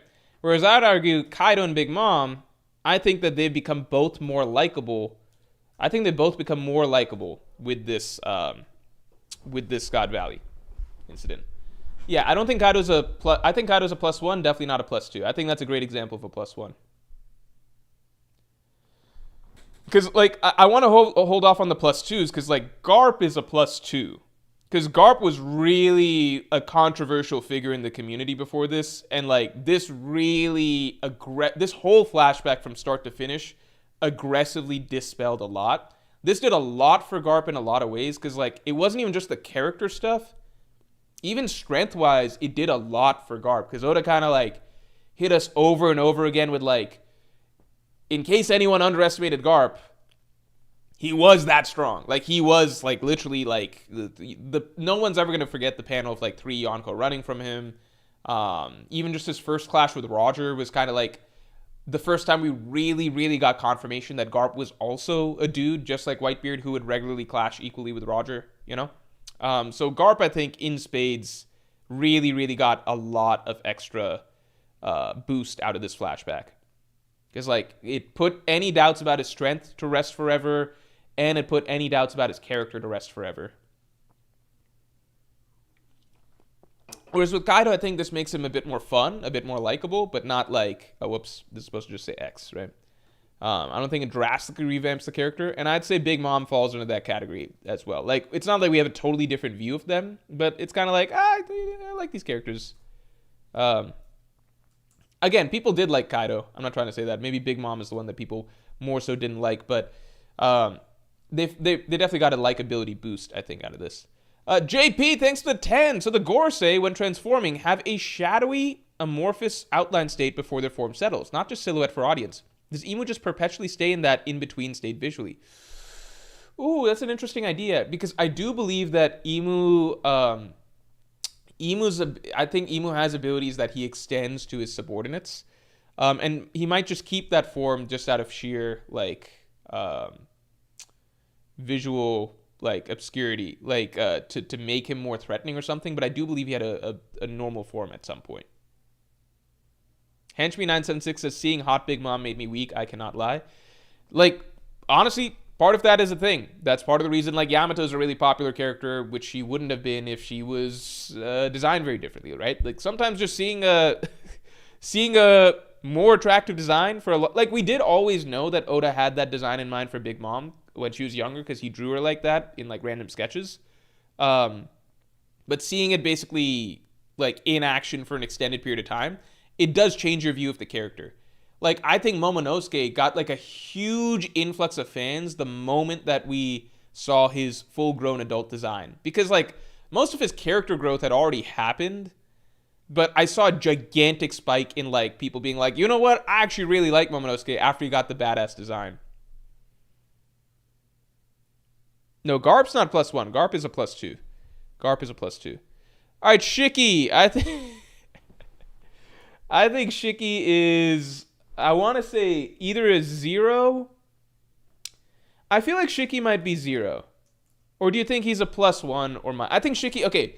So with Shiki, I can see arguments either way. Because I think on the one hand, I think the +1 aspect is that Shiki, in terms of how Oda's portrayed him throughout this God Valley incident, I think confirmed that Shiki is a bit more significant than a lot of people realize, and, like, his status as a pirate was pretty high, because even just that panel with like, there's a lot of panels kind of portraying Whitebeard and Shiki as Rox's wings, and then obviously that iconic panel of, like, Whitebeard, Big Mom, Kaido, and Shiki all fighting together.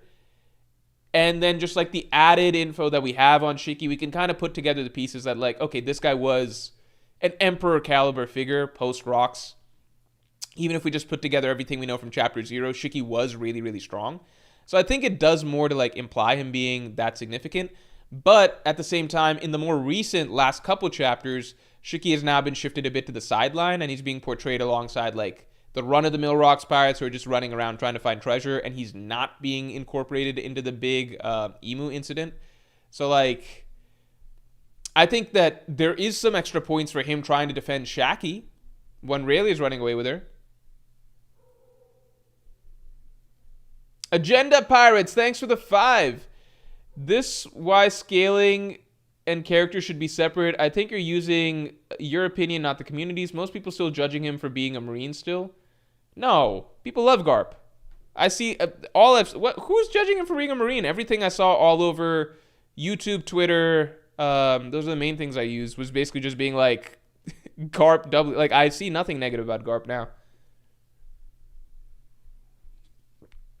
I mean, you could see, like, an occasional comment here or there, but the overwhelming stuff was just gassing up at what Garp did.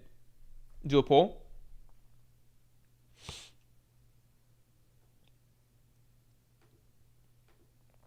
Let's see. Shiki.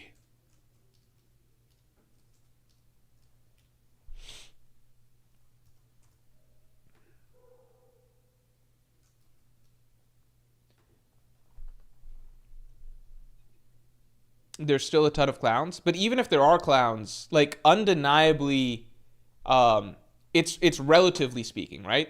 It's relatively speaking. So even if there are still, like, a good amount of people, let's say, saying that Garp is like this, right? That number has been cut into, right, by a decent portion, because now the ratio has shifted, right? So it's not like Garp erased that forever. It's just like, where was the character judged at? Like, before this entire flashback, like, there's so many allegations about Garp that could not be beaten, right? Part of it is about his strength and stuff, like with people putting him below Roger, Whitebeard, etc. Like, I put Garp a little bit below maybe where I should have as well. Okay, so part of it is that. And then the other part is a lot of statements like Garp knows about what the Celestial Dragons do, etc. Garp always follows whatever the Marines and his bosses make him do. Like, all things that have been, like, directly disproven now. So it's like, with Garp, it has to be at least a +2, because it's 2 +1s. You got +1 in terms of, like, changing perceptions in terms of strength. You do see a lot more now, like, people gassing up Garp in terms of strength. And then the other +1 comes from, like, there are at least fewer people now that will go saying that Garp is, like, just a terrible character. And even if people say that he's a terrible character now, factually, there are now, like, just way fewer people who, factually, there's been a significant change in that people can no longer claim that Garp knew what is happening with the Marines, right? Like, what the Marines and Celestial Dragons are doing. So, like, no matter what, it's a +1, because some things are just objective. So, like, if a certain agenda just died, like, objectively died, like, the agenda that Garp knows what the Celestial Dragons do and still helps them, if that agenda died, then that character did just get, like, a plus something, you know?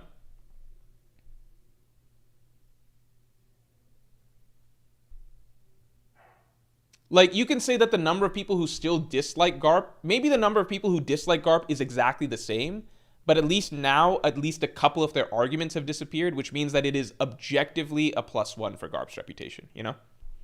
JP, thanks for the 5. If a significant number of the world population got depressed enough to not spend for even just a week, it really would give world economy a hit. Yeah, I think it's absolutely insane, though, that many people were obsessed with Shaki. Because it's like, what did they even... Did they see, like, some Denden Mushi video of her or something like that? And then every dude in the planet is just obsessively, like, that's the only... They just jack it to her all the time? What the fuck? Clokey says that agenda didn't die, though, lol. I guess the agenda of people saying that Garp is a bad person may not have died, right? But the agenda that Garp knew what the Celestial Dragons are doing, that is officially dead. And the agenda that Garp would never attack a Celestial Dragon, would never fight back, anything like that, that is officially dead too, because you just attacked Emu. Like, those are two things that nobody claims about him anymore. Like, that's not a claim anymore. Okay. Rayleigh, I think that this doesn't... Okay, with Rayleigh, it's tricky because it's a mix. I would love to say it's a +1 because of, like, the Shaki stuff. But I think overall, I don't think anybody's opinions of Rayleigh really changed. Because he gets a prominent role. I think people are talking about how Rayleigh's got Riz and stuff like that. But at the same time, I think that Rayleigh doesn't do anything combat-wise like a lot of people would have hoped. So I think it's, like, kind of balances out, you know? In that Rayleigh, like, Prime Rayleigh turns out to not really show anything, at least as far as we've seen, you know? I think Rayleigh's either a 0 or a +1. Because, like, it's a balance thing. Like, it's like, oh, Rayleigh gained some Riz points and stuff, but he doesn't show out in combat, which is, like, what people would have probably more so hoped for. So, yeah, like, hitting Sommers is basically an underperformance from what you would hope from Prime Rayleigh, right? Because Sommers is basically, that's, like, fodder for old Gabon, you know? So I'd say well, let's see. Where'd this poll go? Shiki, people said 0. I'll give Shiki a 0. Yeah. I think Rayleigh falls in a 0 as well. Like, it's nothing bad, nothing good. It's just whatever.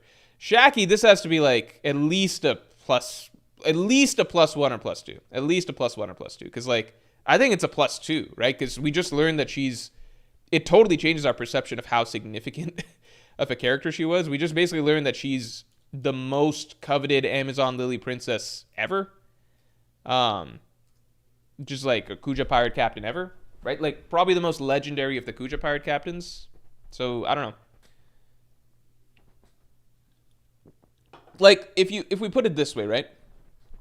Back when we first met Rayleigh and Shaki, and it was like, holy shit, like Rayleigh is like the vice captain of the Pirate King. Like this dude was like the biggest deal, right? And it's kind of like, damn, Shaki landed Rayleigh. That's awesome for her, right? And now that we have the full perspective, it's more like, damn, Rayleigh landed the woman that like the Pirate King, the previous Pirate King, Whitebeard, like the pseudo Pirate King, all the fucking most legendary pirate characters in history, like all the fucking God Knights, all were after. It's kind of insane, right? Like it kind of just makes you realize that, damn, Rayleigh was really the underdog when it came to like landing this woman. Like she actually went with the kind of, she actually pushed back, like she actually walked past all the starters on the football team and went down to the guy that's like, you know, a respectable, like the quarterback on the bench quarterback, the second string quarterback. She went down to the second string and went with that guy, you know? She picked like no disrespect to Rayleigh, but like it kind of just puts into perspective that like now you look at the Rayleigh Shaki marriage and you're like, damn, that's the vice captain of the Pirate King. And in a sense, he was batting above his league. That's like the Dark King Silver's Rayleigh, and he was he was batting above his league. I don't know. It's kind of funny.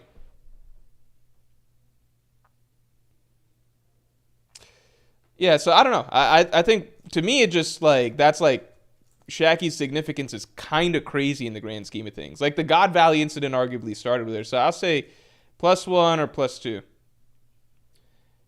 Garp's Ergert says Garp's convo with Dragon after God Valley will be the decider. I think that'll add to our understanding of the character. I think that'll definitely add to it. But no, the moment he punched God in the face was the decider. There's nothing you can say about Garp after that. Like he punched Emu in the face without hesitation. I think that's the bigger thing too. It took no sort of like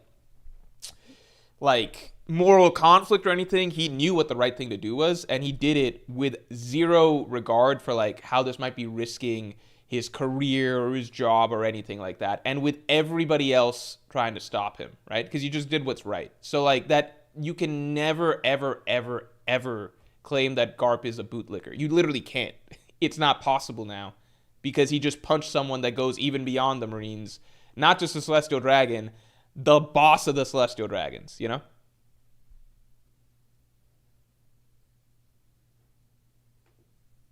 Yeah, I think Shaki +2 makes sense. Gloriosa. Elder Neon. I think Oda's always kind of used Gloriosa a bit as comedy. Like, even in her old age, he kind of, like, makes her the comic side character in Amazon Lily, who does have wisdom and shit, but, like, he kind of... Isn't it fucking crazy? Hold on. Elder Neon. I was gonna pull up Gloriosa and Bakin side by side and just be like, yeah, this is how Oda depicts women who, I don't know, don't find love or whatever. But it's remarkably similar designs, right?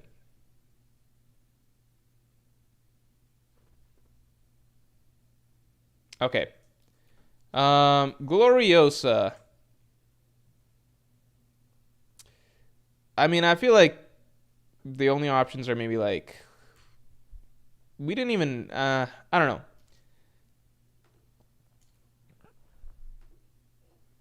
I think for me in perception, it's like a slight -1. I think it's a -1 for me.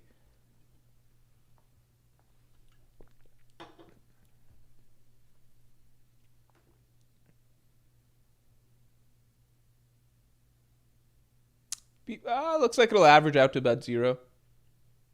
For me, it's about a slight -1, just because, like, I think Oda made it clear that she's one of the lesser Kuja pirate empresses, I guess. Whereas before, it was kind of like, oh, she was the empress before Boa Hancock. This for me. I'll give her a 0 for this. That's what people voted. For me, before this, it was like there was like some ambiguity. I was like, oh, so was she kind of like was she kind of like Hancock when she was in her prime or something like that? Not in terms of strength, but just like everything, like the character, the aura, the mystique around them, etc. But it turns out that like she was always just like this jealous second pick type woman, and that's like the main thing. Like she just doesn't feel like, if you compare her to Shaki and Hancock, I don't feel like Gloriosa is as impressive as an Empress, I suppose. So I guess that's like a slight -1. But, it's nothing crazy. I think Gloriosa is stronger than Shaki, though. Yeah, maybe. It's just like, I think with the Amazon Lily Empresses, I don't think Oda was even really focusing that much on Gloriosa or Shaki's strength. I think so far with the Amazon Lily Empresses, the vibe does seem to be like, worldwide, the beauty is the bigger reputation, and then the strength. But, Bakin. Does it do much for Bakin? I don't think this changes much for Bakin. Henchby976, thanks for 2. Why did Kokoro become ugly if she nabbed Tom? I don't know. Was she I think Kokoro may have been ugly when she was young, too. Also, did she nab Tom? Was she in love with Tom? I don't remember. Or did she just live there? Who's Chimney's grandfather? JWP, thanks for gifting another 5 memberships. Holy shit, thank you, man. I really, really appreciate it, as does everybody in chat. Everybody in chat, just say thanks to JWP, as usual, for coming in and gifting the good people with so many memberships, man. Really, really, really appreciate it. I hope everybody appreciates JWP. Yeah, JWP with the 5 bomb. Yeah, just W's in chat for JWP. If you just were gifted an emote, or if you've ever been gifted a membership by them in the past, then just make sure you do your emotes. MLG SpongeBob, thanks for the 10. Hitting Emu once doesn't excuse a Marine. If you punch Hitler, you're still a Nazi supporting that system. It's okay to like him, but to say there's objectively nothing you can say is just wrong. I think if you want to go with the analogy, like if you truly believe that that is the analogy that Oda's trying to portray with the Marines to Nazis, then you've completely misunderstood the story of One Piece. Completely misunderstood the story. That's all I can say. If you, that means that you're not actually trying to engage with what Oda's trying to portray as something that's more complex and nuanced, and instead are trying to put things into simple black and white terms because, I don't know, you want to impose your worldview or something like that. I'm not sure. But you're basically being like, the Marines, that is supposed to be Oda's stand-in for Nazis in One Piece, where it's so fucking obviously not. If you think that that is what Oda's message is surrounding the Marines, and that's what he's trying to portray them as, then, it's just not worth engaging, right? It's not worth engaging because it's just, it would require too long of a breakdown of, ABC, an ABC basic level ground up explanation of how the world of One Piece works, what the themes are, what the complexities are, what Oda's trying to say with each group of characters and the variations that you see in each group of characters, what comes down to knowledge versus lack of knowledge, desire to seek knowledge, yada, yada. It required too much understanding because if you're in the realm of the world government, this force underneath them is basically the Nazi party. That's what Marines represent. Kobe, I just see a Nazi walking around when I see him. It's just you miss the whole story. You miss the whole story. Anyway, continuing on. All right. Bakin. What are you saying for Bakin? This is so sad because, I feel like I need to do another video now at this point. I thought that I would never have to do another video on Garp again after he punched Emu. I thought I wouldn't have to do a video after he said that I definitely didn't think I'd have to do a video after this chapter. But I feel like now it's damn, so people are still tripling down even though Oda showed them as blatantly as possible that they're just straight up wrong. So I'm I feel like I might need to do another video. I don't know. Marco Saint, thanks a lot. People don't engage with the story Oda is writing. They watch 2 videos on ACAB and imperialism and Nazis, and they try to jam that black and white logic on everything. It's so stupid. Yeah. Like, because I'm not trying to shit on people's real world opinions, but Oda didn't have your modern day, like, your specific modern day politics in mind. Because I think these are 2 separate discussions, and I think that if you try to discuss, like, the nuances of certain things in One Piece, then people can view that as an attack on their real life beliefs. It's like, no. All I'm saying is that One Piece is not Oda never wrote One Piece to be a direct mirror of things that are happening today in 2025. He wasn't thinking that when he fucking wrote Garp. Initially as Luffy's, like, fucking inspiration to become a pirate, by the way, in one of the earlier versions of Romance Dawn. Like, that's the thing, like, you need to engage with what the story is presenting and not just what you want it to present. Does that make sense? And that's not to say that One Piece doesn't have a ton of real-world parallels and things that you can draw, but you shouldn't be reading One Piece thinking that Oda is drawing, like, a direct comparison from this to that in the story or something like that from the real world. Because he started writing this in 1997, and obviously a lot of things stay the same, but a lot of sentiments that you see today as modern day specific sentiments, you're like, that's what Oda wrote the story around back then. And it's like, I don't think that's the case.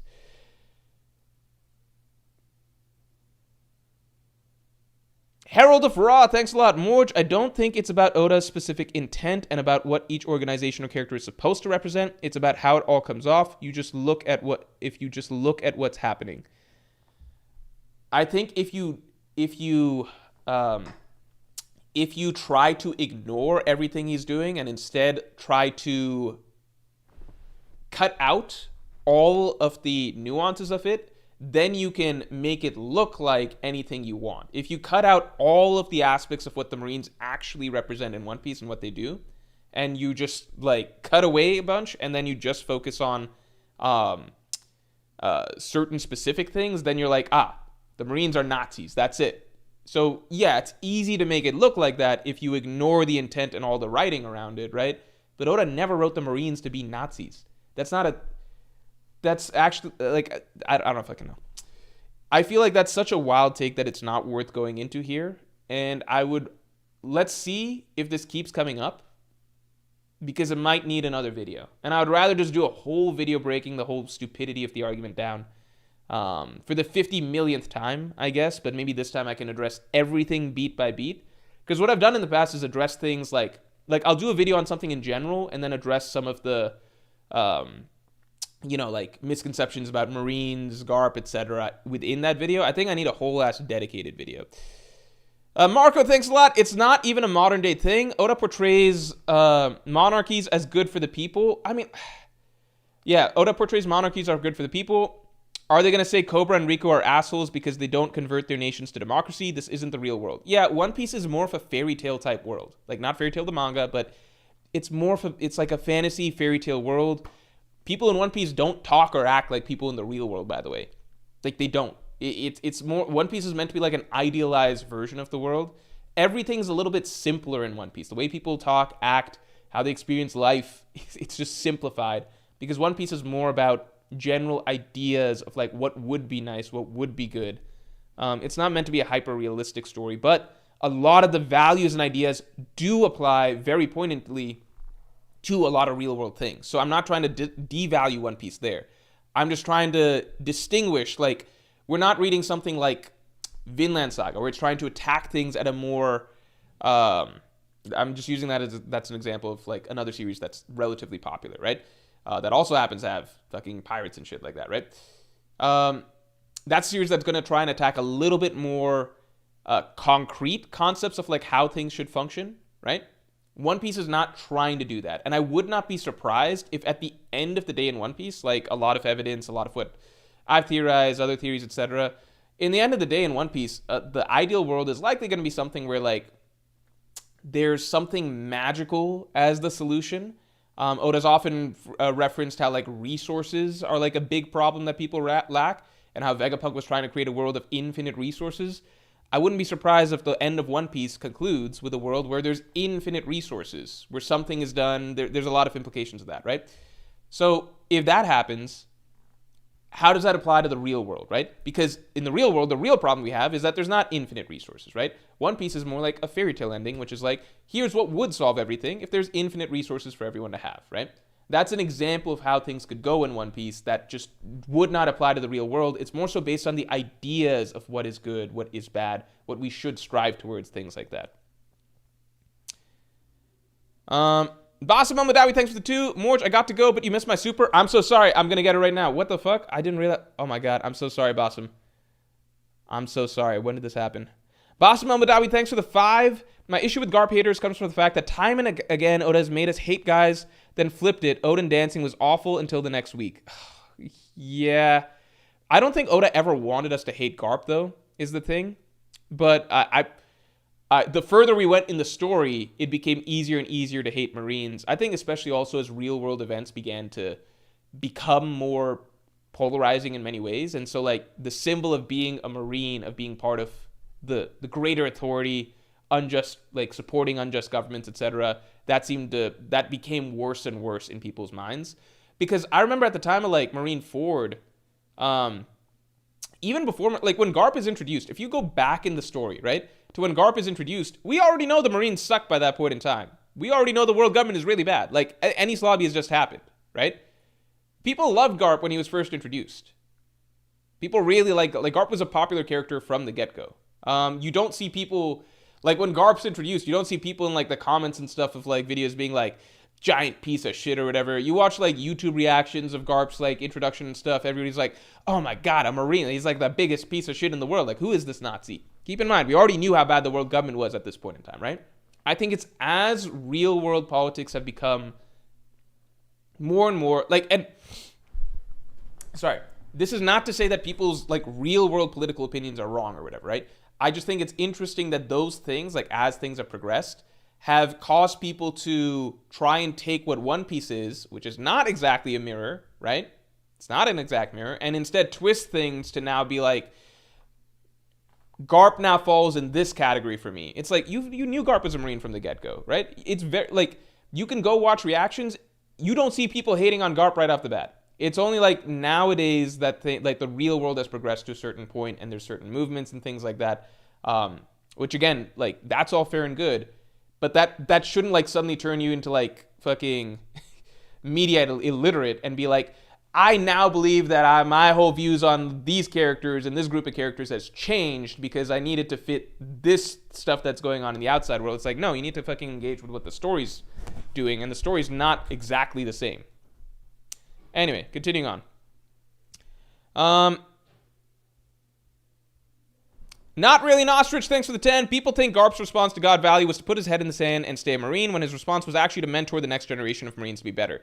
Yeah, I'm going to talk about that a lot in my latest video, which is like, you want to see something? You want to see something? Like,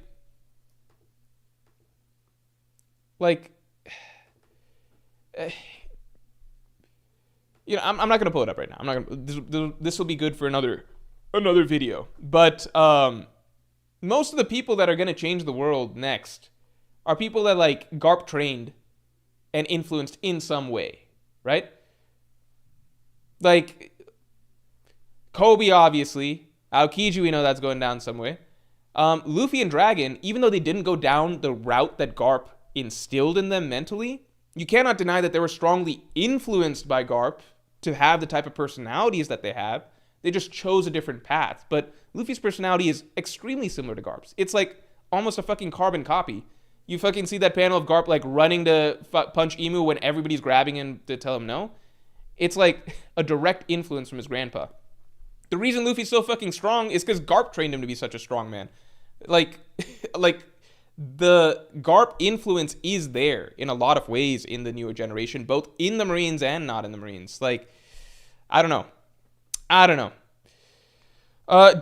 thanks for the 20. Apparently next chapter is supposed to be even better than the last chapter, according to hints. No point debating because people hate Garp because he's a Marine, so as long as he stays one, he'll forever be evil, no video will change that.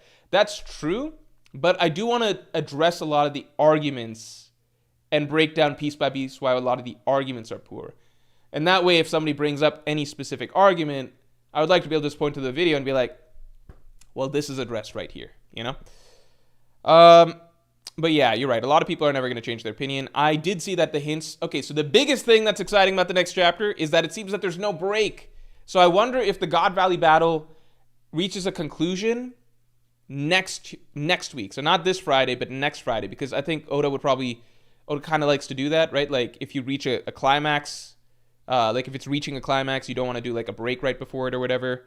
Let the momentum roll, hit a huge climactic point, then take a break. So I'm very excited. Marco Saint, thanks a lot. Exactly, it's a mythical/fairy tale ish story. It's about people's self-determination. If characters decide the monarch is good and Oda shows that, then that's how it is. Same thing for a nuanced character working for Marines. Yeah, that's the way it is. And I've even seen some people argue that, like, against the monarch thing, which is like, well, people liked Riku and chose him to come back and stuff. And it's like, okay, yeah, but they're also... they're like, maybe that's one instance of technical voting a monarch back in, but it doesn't change the fact that Riku was in charge of the kingdom in the first place, not because he was voted in, but because he was just a good king and was just born that way. And we also know that the fucking monarchy is going to continue. It didn't just become a fucking democratic nation. The monarchy is going to continue past Riku. Same with fucking Alabasta. Like, yeah, they all like Cobra at the end. But when they didn't like him a lot, you guys remember when they were really upset with Cobra? That's what led to the Civil War. In that Cobra's the king, right? Cobra's the king. We can't actually vote him out. The only way to take down Cobra is a civil war. That's the type, and then the Civil War resolves, and everybody's like, okay, we're cool with Cobra again, but now the monarchy is just going to continue in perpetuity, right? And it's presented to us as fine because we know the next person up in line is Vivi, and Vivi's a good person. So, like, the goodness will just continue of good king, good monarch after good monarch, but that's a fairy tale type storytelling. See what I'm saying? It's a very fairy tale type storytelling, and the only reason that Alabasta had a civil war in the first place is because they don't actually have like a normal system of government. They have like the One Piece system of government, which is a monarchy. If it was a normal system of government, then they'd be like, yeah, this drought fucking sucks. I guess we wait 2 years to vote this dude out. Anyway, Bakin. Does anybody's opinion change on Bakin from this? Let's see. I can't imagine anyone's opinion drastically changed. I'll just do this.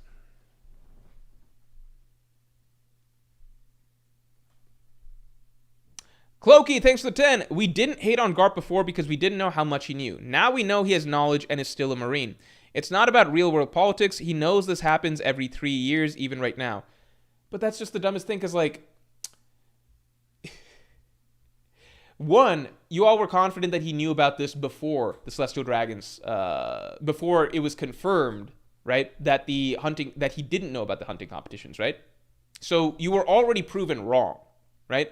Because the mantra about Garp was like, he knows the Celestial Dragons do this and that, etc., but he supports the hunting competitions. Now you're proven wrong. Now you know that he didn't know. But even though you were proven wrong, you are now making the confident and baseless claim, right, that after this, that after he knows about, Celestial Dragon hunting competitions and everything like that, that he basically just has no sort of character shift in perspective, right? Now you're just like, well, but after that, he just chooses to just be, to support the Celestial Dragons from here on. Even though the evidence sitting in front of you in your face is that the first thing that he did, the moment that he realized what the Celestial Dragons actually do, is fight them directly. That's literally the first thing that he did. So you're just basing it off of like, well, this is what I saw from later on in the story today, right? But Oda's painting out for you right now the truth of Garp. We haven't even gotten to the end of the God Valley flashback, but you're still clinging on to like, well, even if we have been confirmed that Garp didn't know about the Celestial Dragon hunting competitions, even if it's confirmed that the moment he found out, he actively fought against the leader of the Celestial Dragons. He actively started fighting Celestial Dragons the moment after he found out the truth, right? So we've learned those two things.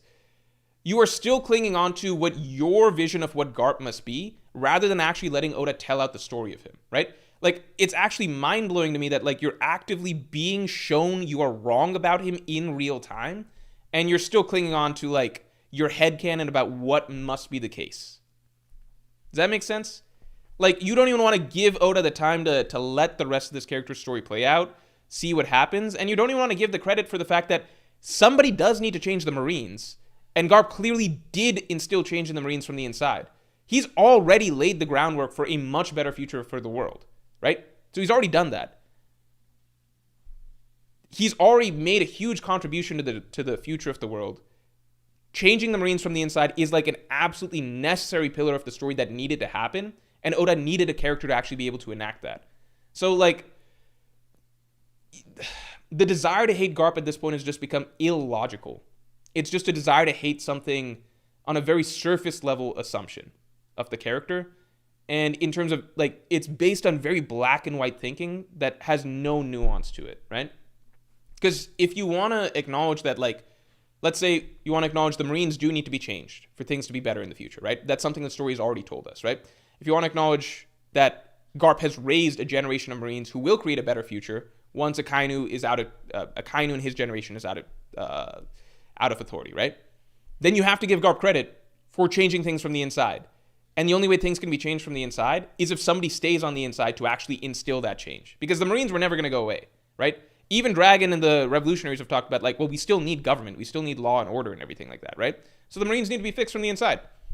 So even if Garp chooses to stay in the Marines after this, as we know he does, we know what he does. We know the effect that he has, which is to make for a better future for the world in general. Like, it's just hate at this point. There's no logic to it. It's just like, I feel like you guys dug yourselves in so much into hating the character that you've decided to stick to it through the end no matter what, and you're going to keep shifting the goalposts on it no matter what. Because what was it before? Before it was like, Garp knew about celestial dragons and stuff, but he still supported. No, he didn't. He didn't know. He didn't know about the hunting competitions. Well, he knew about it, but he's a bootlicker. It's like, no, he's not. He fucking fought, he attacked immediately without a second thought. He does not obey anybody. He attacked the highest authority in the world, the lead celestial dragon, the moment that he was given the opportunity. The moment that he realized what they were doing, he attacked it. Right? So he's not a bootlicker. He doesn't follow, like, he's not just, like, obedient to the celestial dragons. That can never be said again. You can't say that he knew what was going on and just went along with it, right? So you're moving the goalposts more and more, and it's like, well, he stayed. It's like, yeah, he stayed, and he fixed the Marines from the inside, so now the next generation of Marines will actually be good. Please tell me how that's like a bad thing and not something that is absolutely necessary for the creation of the actual dawn of the world in the future. It's, I don't know. It's just hate. It's not logical. Anyway, continuing on. EOS Kid, greater than Joyboy, thanks for the 5. Hey, Morge, I find it kind of naive from Garp that he didn't know that the Celestial Dragons field trip wouldn't include mass suffering whenever they went. Like, come on. Yeah, see, that's an example of just trying to twist things to fit what you want, right? Oda told you. Garp doesn't know. You want to say he's naive? Okay, that's not a... that I guess you could say that's a character flaw, but then you must hate Luffy. You must fucking hate that dude if you don't like characters who are naive or sometimes a little bit oblivious to events that are happening around him. Is Luffy your least favorite character in the story? Like, it's just stretching at this point. It's like, yeah, Garp's dumb. We know he's dumb. We've seen his grandson. You put Luffy in the Marines, he'd just be like, if he hears there's a fucking field trip going on, he'd be fucking relaxing too. They don't fucking put two and two together. Marco Saint, thanks a lot. I predicted on Reddit that Garp didn't know about hunting games. And I had like so many people being, no way you're not reading the manga. I didn't predict it. I pointed out the evidence in 1096 that he didn't know. But they hated that. The people hated you for telling the truth. It's a shame. Let's get Streamlike's up to 150 real quick. Bot accounts be hating on Garp. It must be. Herald of Ra, thanks a lot. I don't think they were saying the Marines are directly analogous to Nazis. They're saying punching Hitler wouldn't excuse staying a Nazi, so punching him shouldn't excuse Garp yet. But that logic only follows if the organization that you choose to stay in, i.e. being a Nazi, is a purely bad organization, right? That's why Nazi was used as an example, right? The idea is that the Marines aren't that. That's the point. If Garp had chosen to remain a Nazi, then yeah, that would have been really, really bad.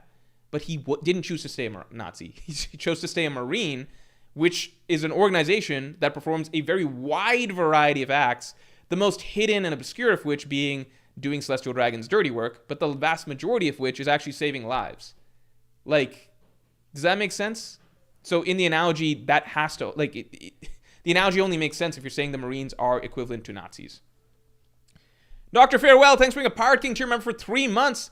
Garp haters are the textbook definition of making up fake scenarios and then getting mad at said fake scenarios. Yeah, I'm tired of this topic.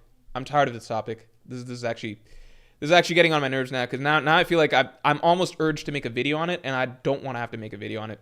What's Bakin's situation? 0. All right, simple.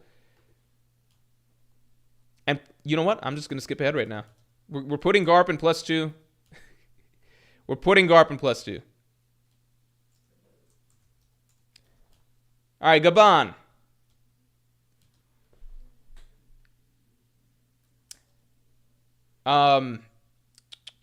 We're putting Garp in +2, to be fair. +1 is because a lot of things about his strength were dispelled here, so you do see people that are now acknowledging Garp is stronger. That is factually true.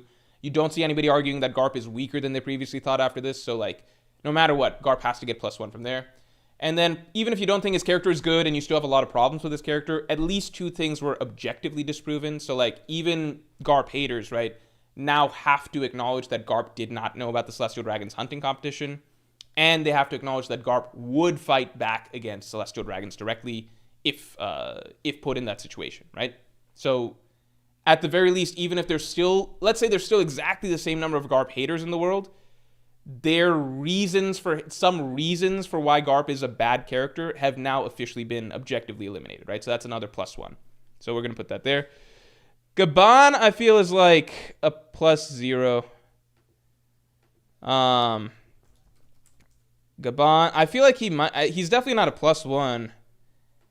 You could argue he's a -1 just because he hasn't had a role, but I like to believe that he will have a role before the end of all this. I think Rayleigh and Gabon are coming back. That's my hope. I think Rayleigh and Gabon are coming back.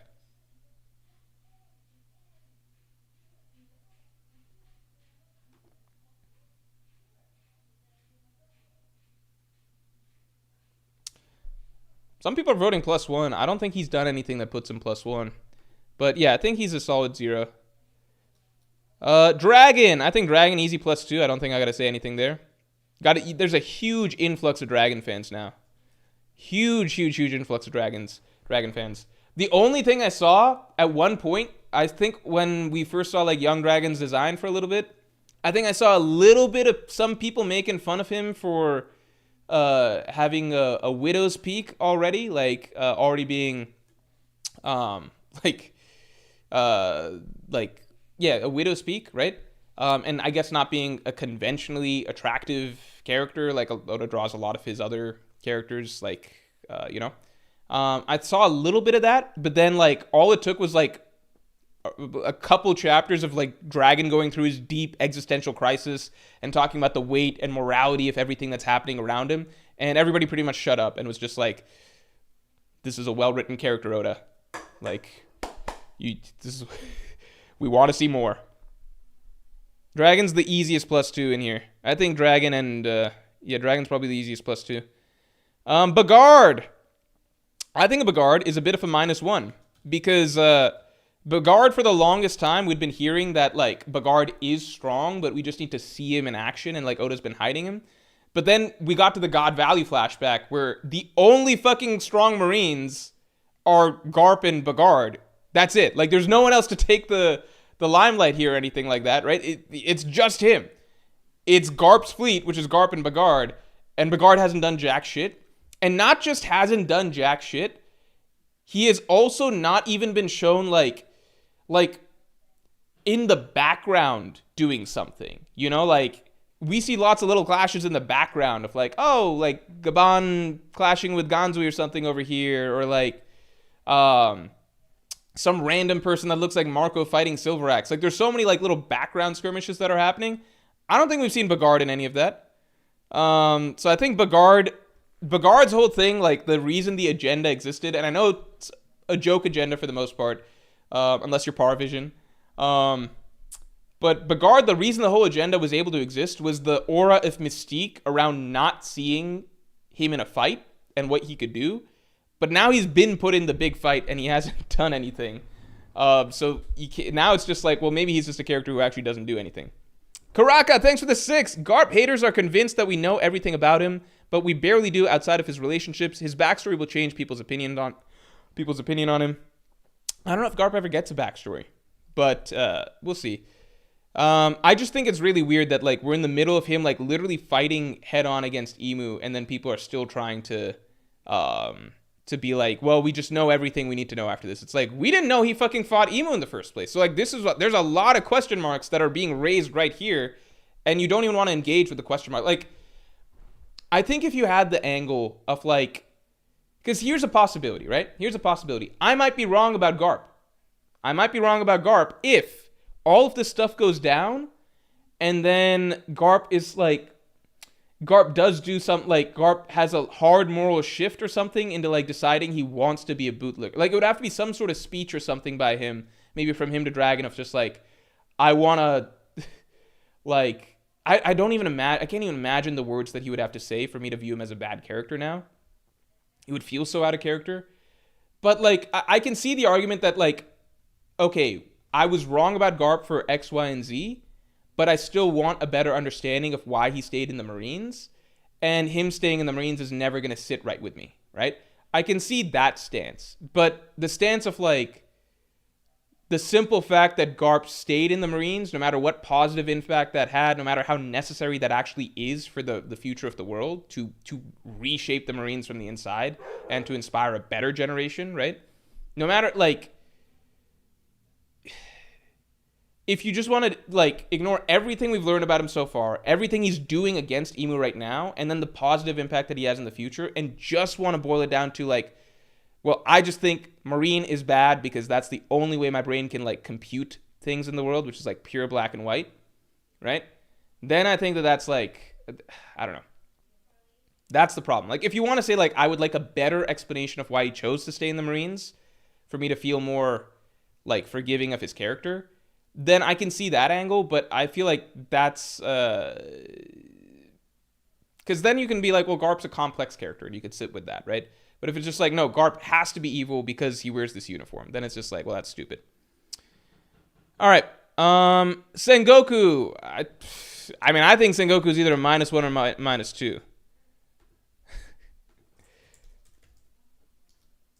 I think the most damning thing for Sengoku was when the narrator says all the strongest men on the ocean are at God Valley, and Sengoku's not even there.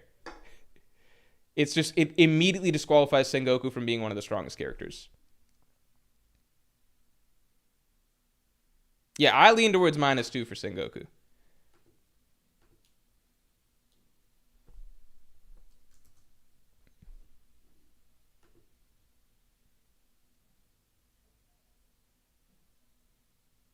-2 for lying so hard. Yeah, I forgot about that part too. He lied a lot. All right. Yeah, for me, this also drops Sengoku a lot in like, because I had Sengoku a lot higher in my strength rankings before, but now I've got him below like Rayleigh Gaban. I don't know. Suru, let's see. Maybe Sengoku proves me wrong by the end of the flashback, which would be cool. I'd love to see him show out, but I'm just saying based on portrayal right now, he seemed like the bootlicker. Suru, I think Suru looked cool this flashback. I think young Suru looked cool. So I don't think anything big changes, right? So I'll just do -1, 0, +1. I think Suru looked like she had a little bit more backbone in her than Sengoku.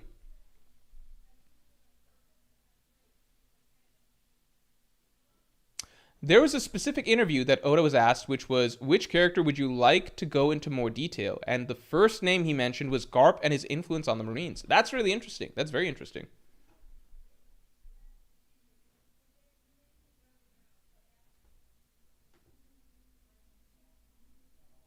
Suru's a 0? Yeah. Okay, so Suru got one of the hardest 0s I've ever seen. I would actually give her a +1. It would be like the softest +1. It would be like a +0.5. Because I felt like in the talk that they had together with Kong, I felt like Suru just small design presentation wise looked a bit more was made to look like a bit less of a bum than Sengoku, you know? Emu. I mean, I think that his stocks have just gone up, right?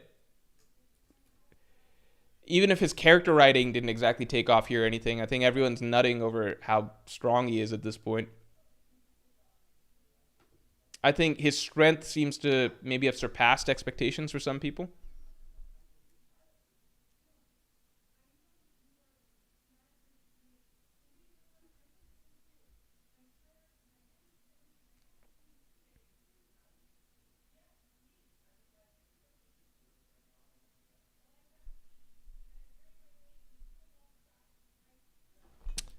All right. Emu. All right. Emu, we're doing +2. Oh, no, man. We got a rough one coming up. You know the fucked part about Garling? So here's the thing about Garling that's funny. Garling, the whole flashback actually raised his stocks first. This is the really bad part. His stocks actually went high. Like, if we had just started the flashback and then skipped to the fight between Rox and Garling, I think it's possible that, like, his stocks would have only gone down, like, -1 or something like. It might have not been that bad. But the problem is that this God Valley flashback actually started by building up more hype for Garling. It built up more anticipation for Garling because Garling is introduced basically with him seeming like this, like, it seems like this was before we knew that Emu's gonna come down. So Garling seemed like the villain of the flashback. Like, he seemed like the main villain behind God Valley. He was kind of been portrayed like that. He's like, this is my idea and everything. He's introduced like as Shanks and Shamrock's father. One of the most cold-blooded characters ever, like killing the mom right away. Like, it's like, oh shit. And we know the battle is all over Shaki initially, right? So it's like, and Garling is the one that's going after, that like Shaki is promised to and everything.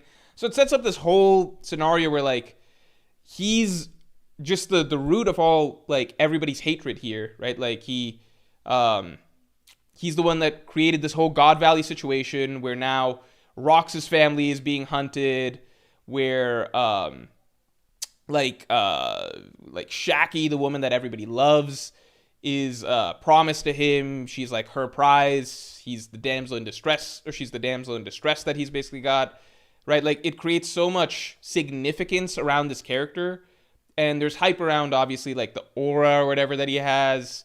It just feels like a lot is going to come down to this character, right?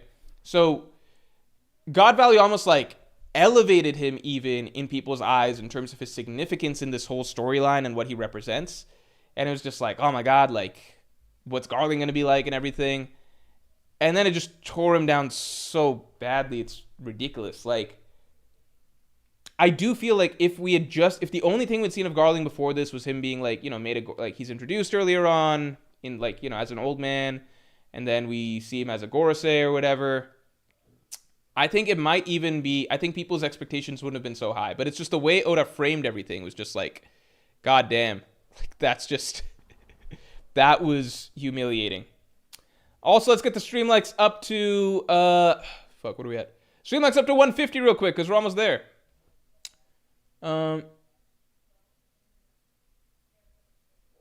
Herald of Raw, thanks a lot. I don't think we should put everyone making arguments against Garp as a Garp hater, because personally I really loved Garp and would prefer to continue doing so, but there are issues with him right now. You know what?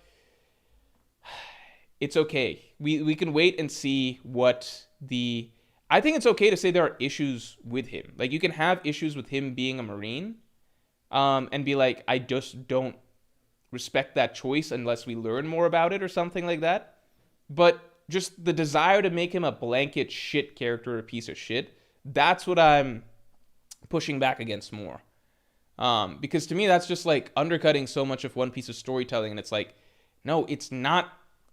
Like, there are reasons to be in the Marines. Oda's tried to paint that out for you as much as possible. It's not just this gigantic... That's the beauty of One Piece's dystopia. Like, that's the beauty of One Piece's dystopia, is that it's not just this, like, overtly evil Hunger Games type thing where, like, everybody is, like, subordinate to the capital where like this everybody's just a slave to the capital and like does this and this. Like the whole point of the world government's dystopia is that it feels very idyllic for the average person. In fact, like a lot is done to cover up the cracks, because a lot of what the whole point is that a lot of what the world government does, it's impossible for citizens to even believe they're bad, because the world government actually does do a lot of protective stuff for them.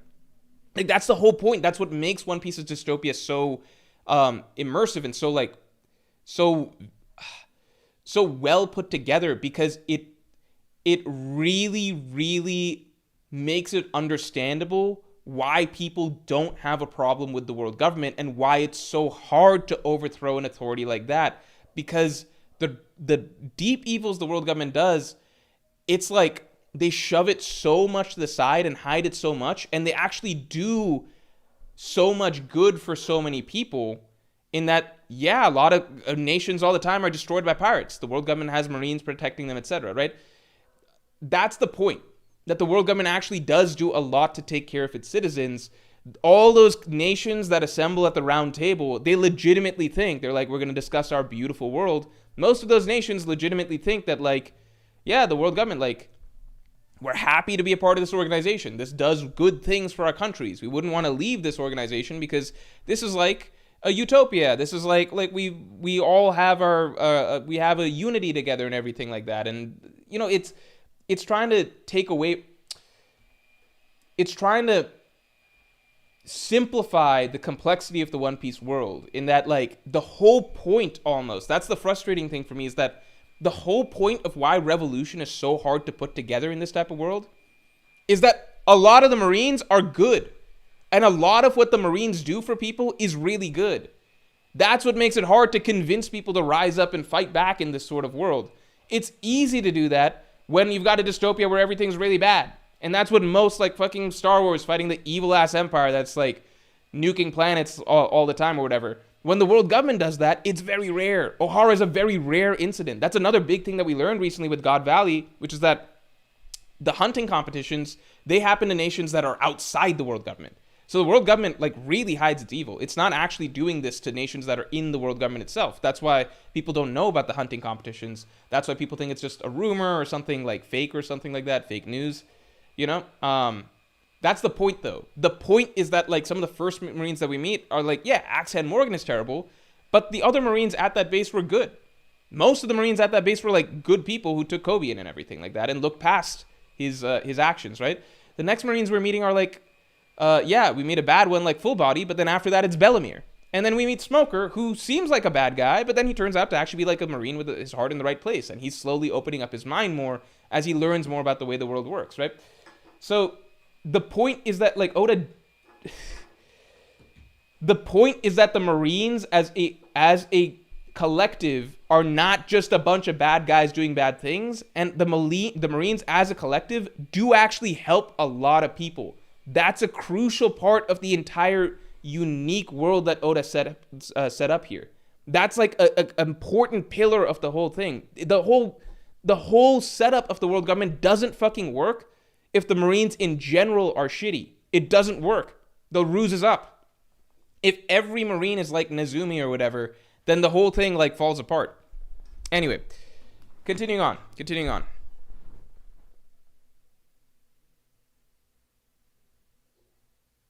King G, thanks for the 2. What if Dami Reversi is Imu's weakest attack? Yeah, I think we haven't really seen any of his attacks so far. Dami Reversi seems like his most convenient and go-to ability.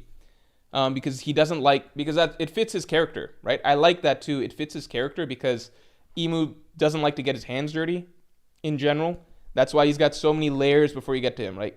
You got God's Knights, Gorosei. He doesn't want to go out and do the dirty work. I'm saying thanks for the 2. Thoughts on the Chainsaw Man movie? I don't want to derail here, but I gave a very elaborate review of it. Not super. I gave an elaborate review of it earlier in the stream. 11 out of 10. Fucking phenomenal masterpiece. Way above. Like, they didn't treat it like it's they treated it like it's like an opportunity to do something really, really artistic. And I've kept saying that, but that is the case. Like, they didn't just want to make like a really good shonen movie, a really good shonen action movie or something. There is so much like genuine artistic creative direction, visual symbolism, metaphors, how certain scenes are shot, when it becomes more dreamlike, when it becomes more abstract. Like, there's so much that it does that is just like on another level. Like, it's just on another level. It's so good, and I am glad that they finally understood what makes Chainsaw Man's style click in animated format. Because season 1, while I respect the vision and they took a swing at a certain style, it doesn't fit Chainsaw Man's style. It's like, once you see the Reese movie, you'll understand what I mean. The only thing negative I could say about the Reese movie is that I don't know how season 2 can match it. I would almost rather every arc of Chainsaw Man from here on out be a movie. Because there's just, it's not even about the animation quality. It's just so much time was put into the direction choices, like making visual choices that are so, like, for the simplest scenes, every scene is very carefully crafted to be, to be a creatively directed scene. And I can't imagine an episode to episode anime doing that. Episode to episode anime can have really high animation quality regularly, but I've never seen one that does that level of like outside the box artistic scene direction on an episode to episode basis. So that's my thought.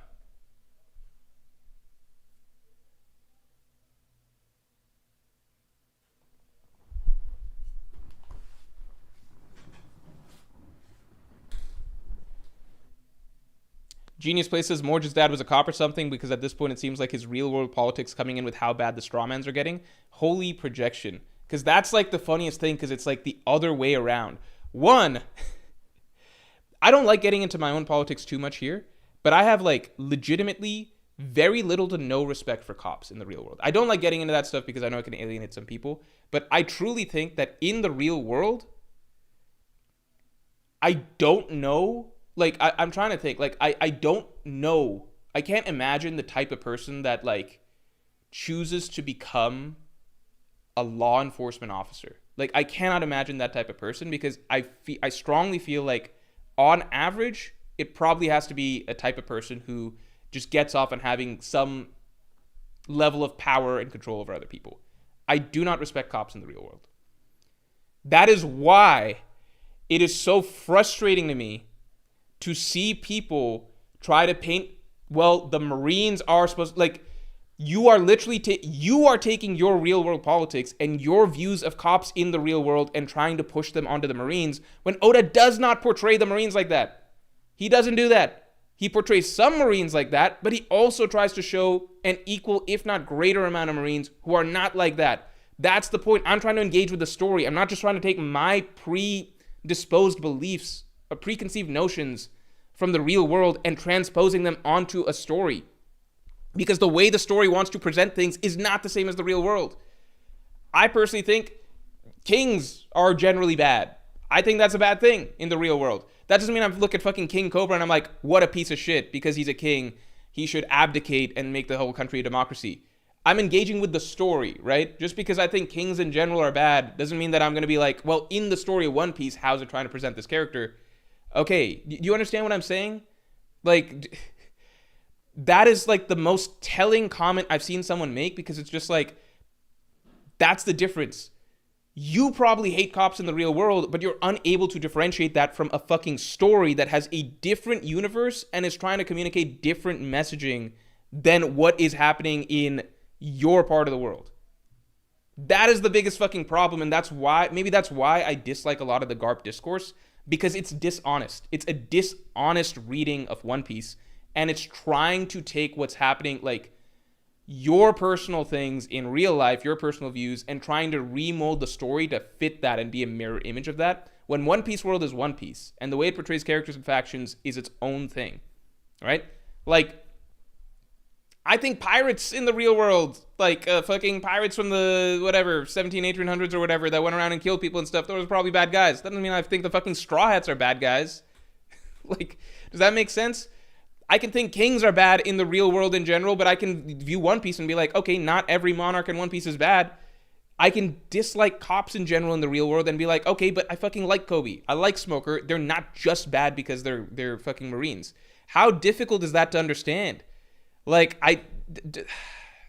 that's what's so frustrating. That's what's so frustrating with the Garp discourse. And like that projection right there is like the most frustrating part, which is like, you must like cops, which is why you feel this way. It's like, no, motherfucker, you dislike cops and you're unable to get that out of your head when you're reading One Piece. And so you see what you see in the real world. You just transpose that onto the story instead of trying to engage with the story. Anyway, continuing on. The people want a Garp poll? All right. I'm frustrated, so I'm going to do a Garp poll. I'll give the people what they want.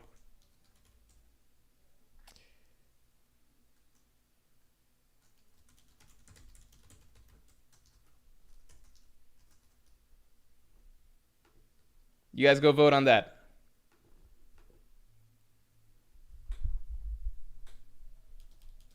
Garling, do we have to do a poll or like we just give him the -2 and be done with it?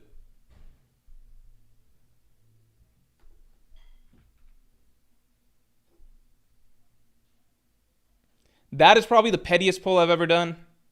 So I apologize, but it's let me blow up some steam. All right, anyway. Nyx Queen says, Morge, where do we submit our monthly question? Thank you very, very much for the support. Just go to it should be under the community posts tab in under the channel. So there should be if you go to the channel and you go to community posts, there should be a membership poll thing. Let me just confirm that that's up from this morning.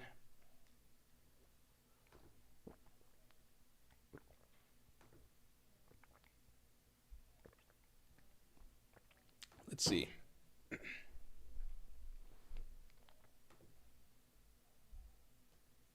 Yeah, if you just go to the posts tab under the channel, if you go to the posts tab, then you should be able to see it. All right, continuing on.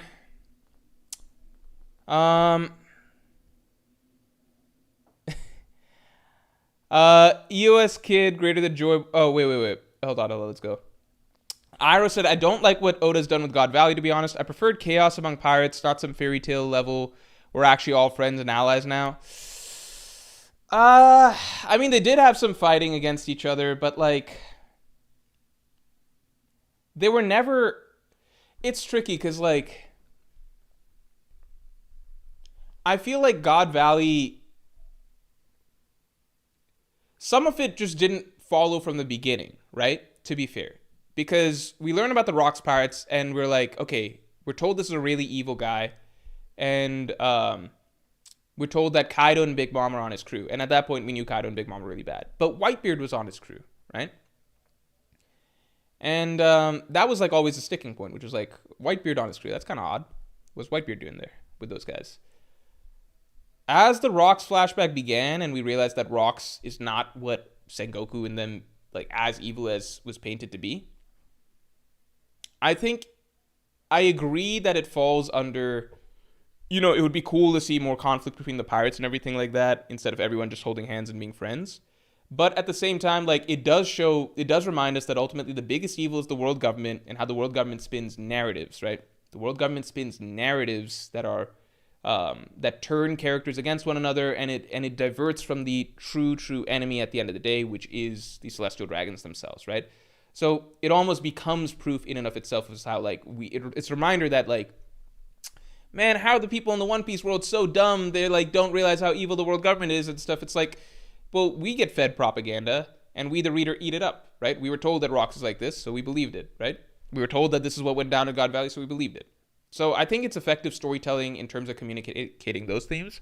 I agree. I was excited to see the showdown between the Rocks Pirates and the Roger Pirates, but at the end of the day, you want a strong story behind it, right? I think the story of this is stronger, which is like, Rox was actually a tragic figure.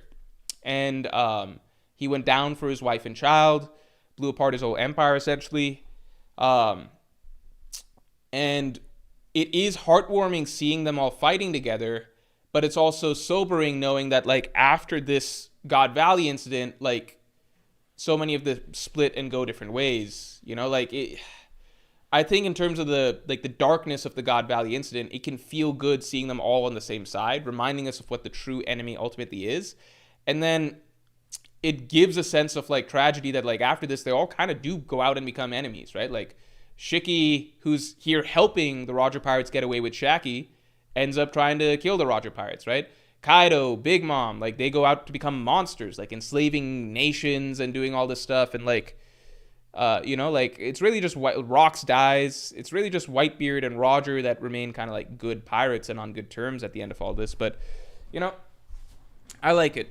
EOS Kid, greater than Joyboy, thanks to 5. Don't forget the narrator and said Garling distinguished himself at God Valley, only to be bitched twice in the same chapter. LMAO, lying ass. Yeah, that's the thing. Like, Garling's an easy -2. I think nobody would argue with that. Sommers, I don't know. Sommers might be like I don't think anything changes in his perception. But I think Sommers seems like, I think it's just a -1 or a 0. Maybe some people like him more now. I don't know. Roger trusts Garp to care for Ace because of this incident. Yeah, that's also true. I think it establishes the foundation of a lot of relationships in a really strong way. Like Kaido Big Mom, Roger Garp, Roger Whitebeard, you know? I could see this being a -1 for Sommers. I think it's either a 0 or a -1. Because the reason it can be a -1 is just because, like,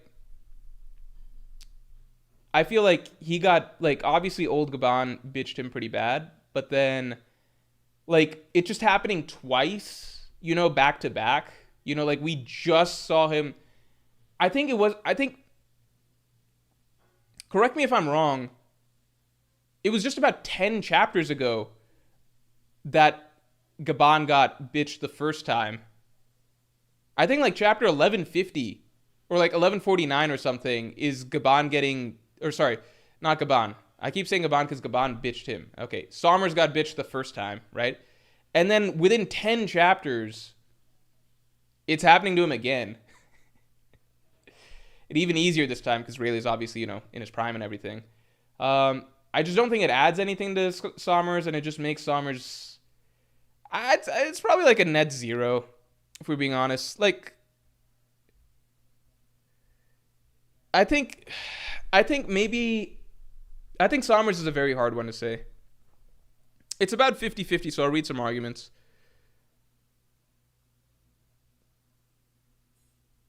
Now I hate him even more, says Mad Goon Productions.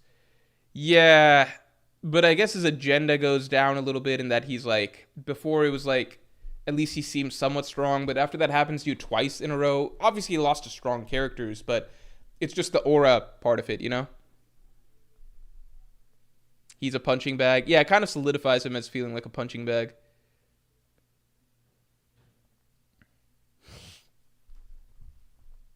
Better villain, so +1. You know what? Okay, I see the argument both ways, so I'll just give him a 0. I don't think it drastically changes much. He's also not a significant enough character that people are really going to nitpick every little thing about him. Blackbeard. I think this is an interesting one. I think this makes Blackbeard a more interesting character for sure. You could argue that it makes him seem, I don't think it does that much for him. I think because he's so young, but I think it makes him a more interesting character for sure. I could see some people dislike. The thing is, though, I've also seen a lot. It's mixed because I've seen a lot of people talking more negatively about Blackbeard's character now that we've gotten Rox as a contrast, because a lot of the things that made Blackbeard really cool in One Piece, right, were that he's like, compared to all these other pirates, he's like, Blackbeard feels like a more piratey pirate, you know, like he's very cunning, roguish. He's got this kind of like dickish quality to him, but it's like also funny and charismatic at the same time, right?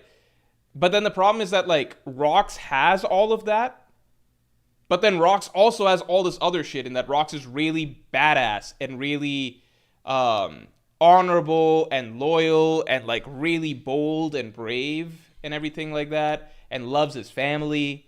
So I've seen a lot of people say that this makes Blackbeard look worse as a villain the more that we've gotten to see Rox. So I've seen both sides. So let's see what people say. Okay, most people are leaning towards +1. I don't think it's a +2, but I would give him a +1. I would also agree it's a +1. But I do remember that being like a lot of the discussion early in the flashback, which was like how like Rox just seems like a better version of Blackbeard. Ira, thanks for the 2. Off-screen value has been horrible for fights. So it's mixed, because on the one hand, I think most people would agree that the page that we got, the spread that we got of everyone attacking Emu at once, is like one of the most hype moments in One Piece manga history. Like one of the coolest moments ever.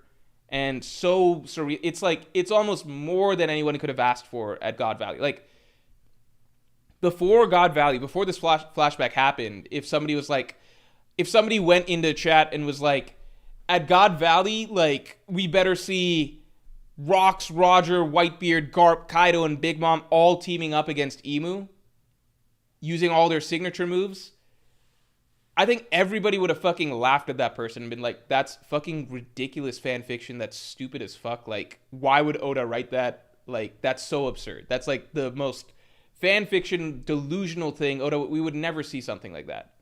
And then we actually got it. Like, I feel like that clearly surpasses all expectations in terms of, like, before this whole incident, we didn't know Emu was involved. We thought the most that we were going to get was basically Roger and Garp versus Rox, right?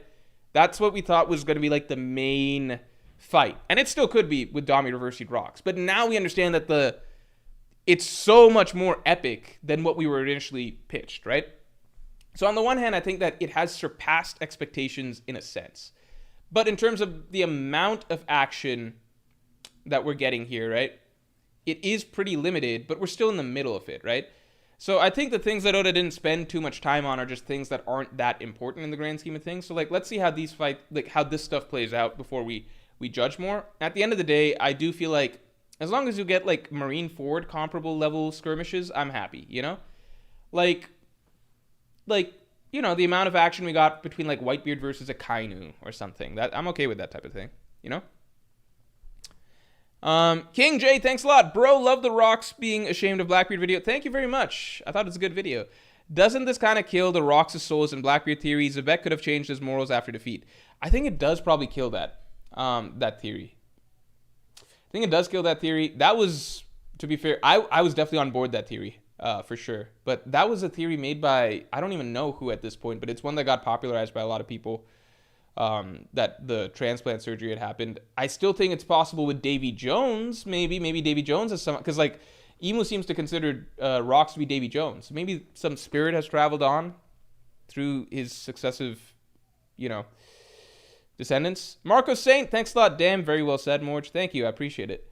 Real talk, a real life world government that's like the UN but effective would probably be decent. Yeah, I mean, that's what they think they're running over there. They think it's like we've got a beautiful world. We run this beautiful world here.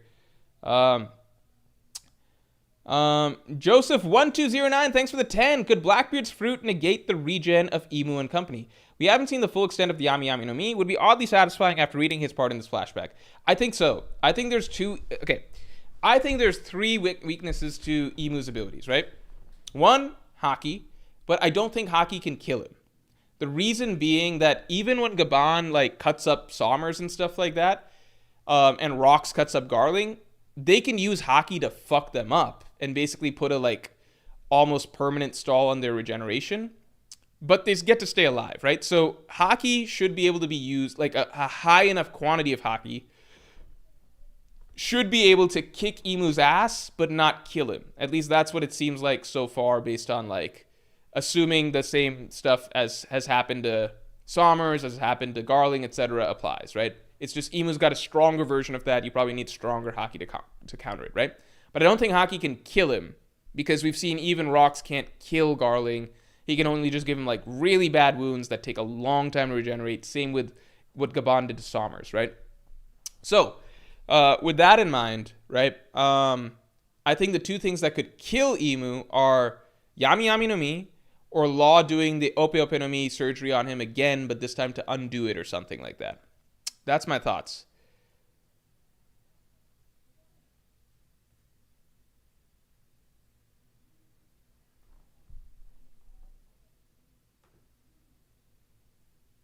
Yeah. Yeah. Let's get the stream likes up to 200 real quick. All right. Then lastly, Shanks and Shamrock. I mean, how much does stuff really, what do you call, matter here? Shanks, does anyone's opinion really change? Shanks should be a clear, I think Shanks is just the clearest zero we have.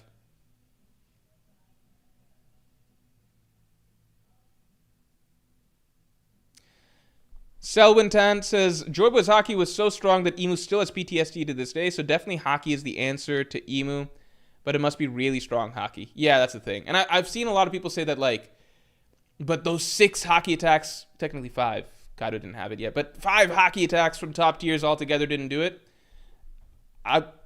It's the way Hockey's always worked in the story. Like, individual, like, just because they're doing 5 individual attacks and they're essentially hitting Emu 5 times with Hockey that is not potent enough individually to damage him, right? I don't think Hockey stacks like that. We've never seen that, you know? It's always been like, if something's not working Hockey-wise, then you need to get it to the next level, because, like, if your Hockey's at this, like, level 1 Hockey or something, then no amount of attacks is going to do damage, right? Like, Luffy could punch Kaido 50 million times with Hockey in Act 1. It didn't do anything. But once he got his Hockey to another level, the first punch that he did on Onigashima finally damaged Kaido, right? So, like, I don't think it's like I think it's a quality, not quantity thing.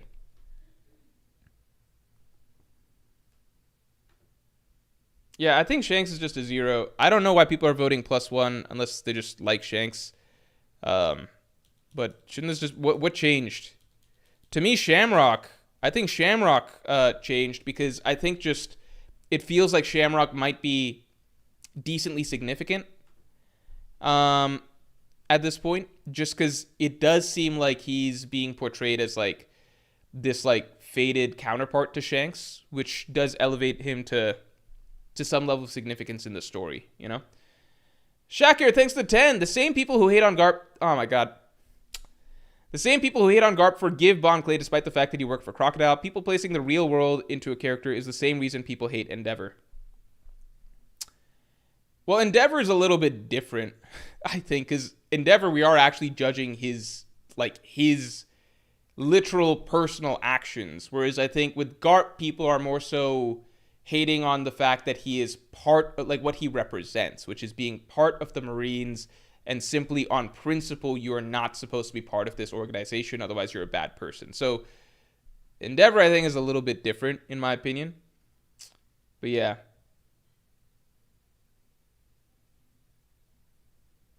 I think Shamrock got a little bit of a +1 in terms of, like, people's perceived significance of him.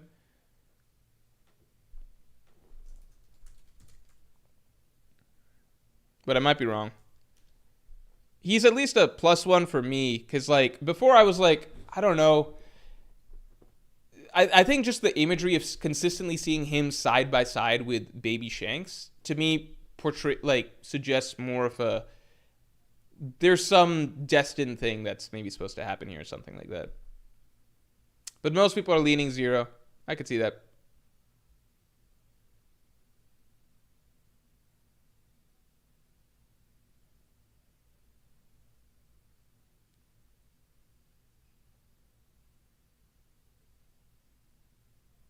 Shacker says, I'm saying completely ignoring the writing around the character because of the real world expectations. Yeah, I could see that. Endeavor, I would like to reread the backstory and what exactly he did to his wife and child a bit more before I make any sort of statement. I just remember Endeavor for more recent things. Shanks deserves a +1 more than Shamrock? I don't know why, though, because, like, Shanks... Why does Shanks deserve a +1? Because I don't think anybody's opinion of Shanks changed after this, right? This is more like... like it's not negative or positive. I think we all knew Shanks is an important character. This shows us his origin. That's it. I guess my view with Shamrock was just like he was introduced as Shanks' like hidden brother or whatever, but we don't know like is he supposed to be like how important is he supposed to be? I think with God Valley, the framing of seeing like Shanks and Shamrock as these twins side by side, and kind of consistently showing them together and how Destiny pulled them apart. Maybe that's just me, but to me it suggests like Shamrock might be like Oda might be there might be a significant storyline in there. Tio Trevisa, thanks for the 2. Law killing Emu is worse than ZKK by 1,000-fold. I don't think Law would kill Emu. I think Law would be able to undo his immortality. So that's a different thing. And I think that that's a worthy sort of contribution by Law towards the end. Kakaroti says, who do you think is going to be the final villain, Emu or Blackbeard? I'm leaning more towards...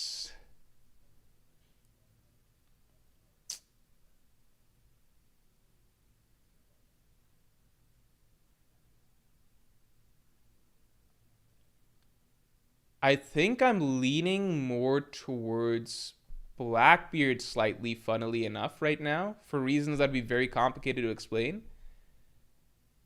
I think Emu is defeated potentially not even by Luffy. Potentially by a team effort that ends with Blackbeard taking his ability, and then Luffy defeats Blackbeard.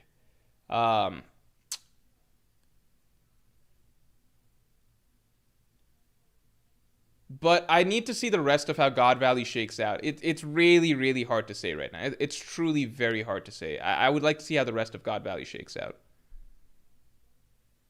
Harold the Farah, thanks a lot. Morge, are you watching the Thunder game? Shai has 0 free throws attempts with 22 seconds remaining. I'm losing my mind. Oh my god. Maybe they're finally officiating him correctly.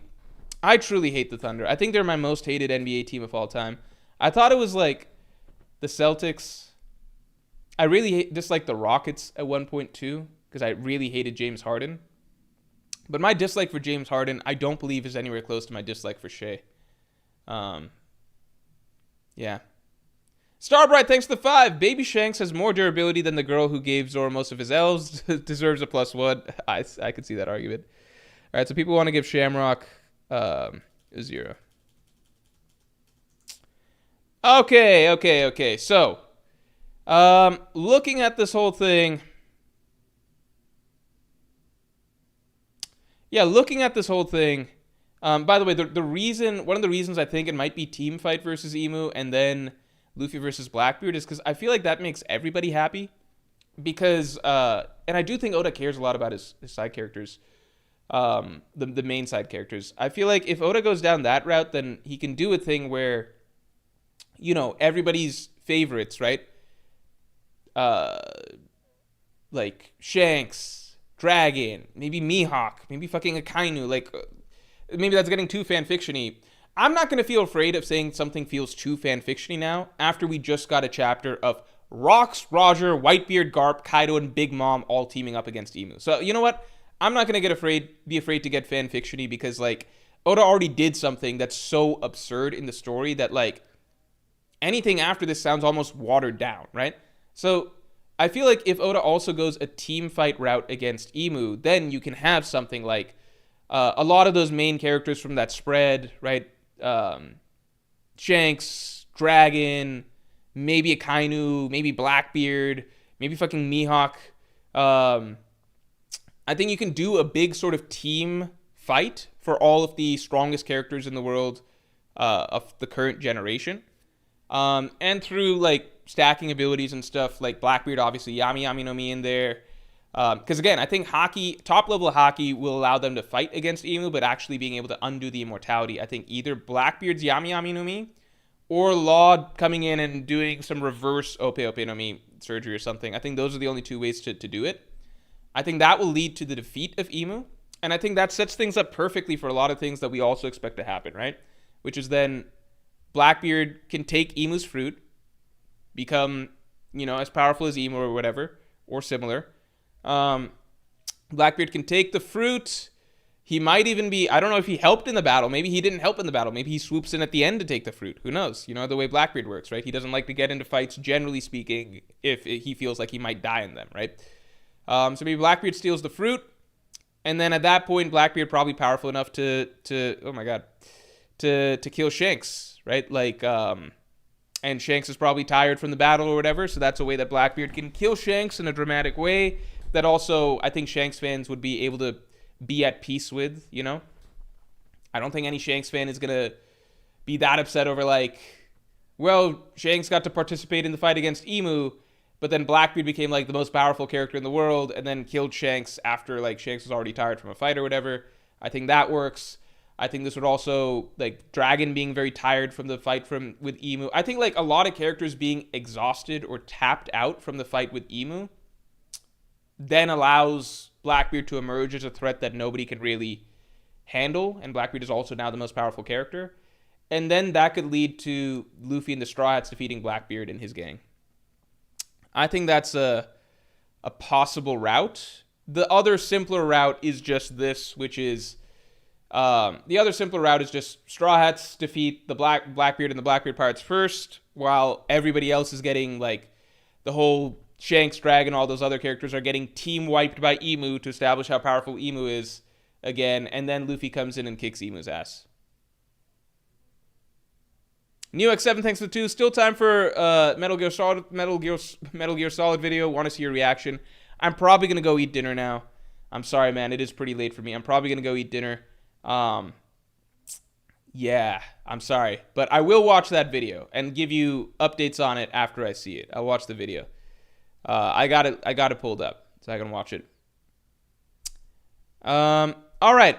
So the characters who suffered the most here are obviously, oh fuck, we're saying Sengoku and Garling. I feel bad at seeing Sengoku in the same tier as Garling. I think Garling is the only true hard -2. I think Sengoku might fall in the -1 category. I think no, because -1 is like Roger, which is like a slight thing overall, but nothing crazy. I think Sengoku, Oda just did him no favors with the design, just him seeming like so passive and just like a side character, and then not being invited to the God Valley battle at all. I think it's pretty bad. And then our +2s, we had a lot of +2s. Shaki, Garp, Dragon, the Monkey D's, and then Emu definitely solidifying himself as like final boss material. Whether or not he is or isn't, I think everybody's definitely, nobody's gonna be sitting there being like, I don't think Emu's strong enough, you know. Yeah. Okay. We could do a little poll as to who do we feel got hurt the most. Yeah, but I feel like the poll would just be like, who was hurt the most? I technically have to put Sengoku in there because he's a -2, but I think it's just going to be overwhelmingly Garling. Someone said Garling should be a -4, -10. Oh, we got some Sengoku votes in there. Damn. Okay, you know what? That means it's right that I put Sengoku at -2. Because I thought it'd be like a 95 to 5% thing, but the fact that it's even remotely competitive, I mean, it's not competitive, but Sengoku's holding him down with like some percentage of the votes, because yeah, Garling should be like -4. Basim Madawi, thanks for the 2. Not being a God Valley is better than what Garling got. That's yeah. I mean, you'd rather not be there than just be there and embarrassed. But I'm on board. I think Garling embarrassed as fuck at God Valley. Sengoku, we could all just pretend that he wasn't at his prime, even though he's like, what, fucking, how old? Sengoku age. 79 years old. Come on. Oh my god, he's 79. He was at his, not only was he in his prime at God Valley, is he older than Garp? Yeah, he's older than Garp. Oh my god. Yeah, there's no excuse for Sengoku. He was definitely at his prime at God Valley. He was just not strong enough to be included there, according to the narrator. Anyway. Beyond that, we've got who did God Valley help the most in terms of perception? Who did God Valley help the most in terms of perception. We got Shaki, Garp, Dragon, Emu.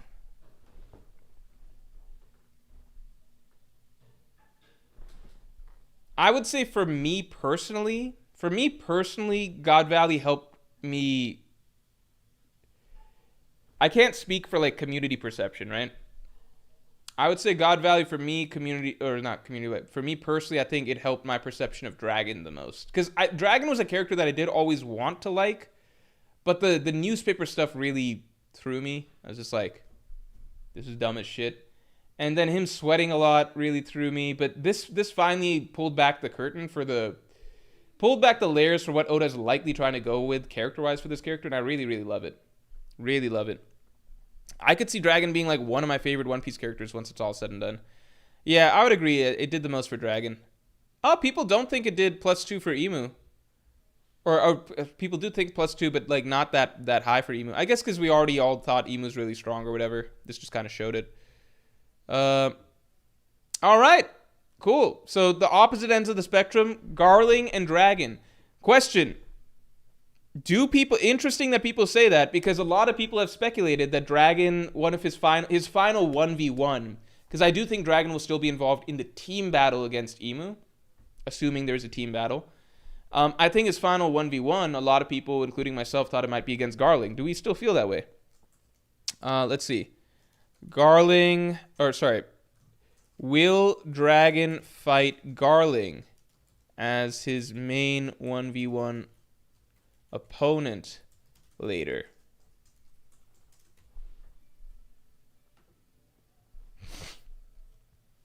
I wonder if that's changed now that Garling's lost some aura.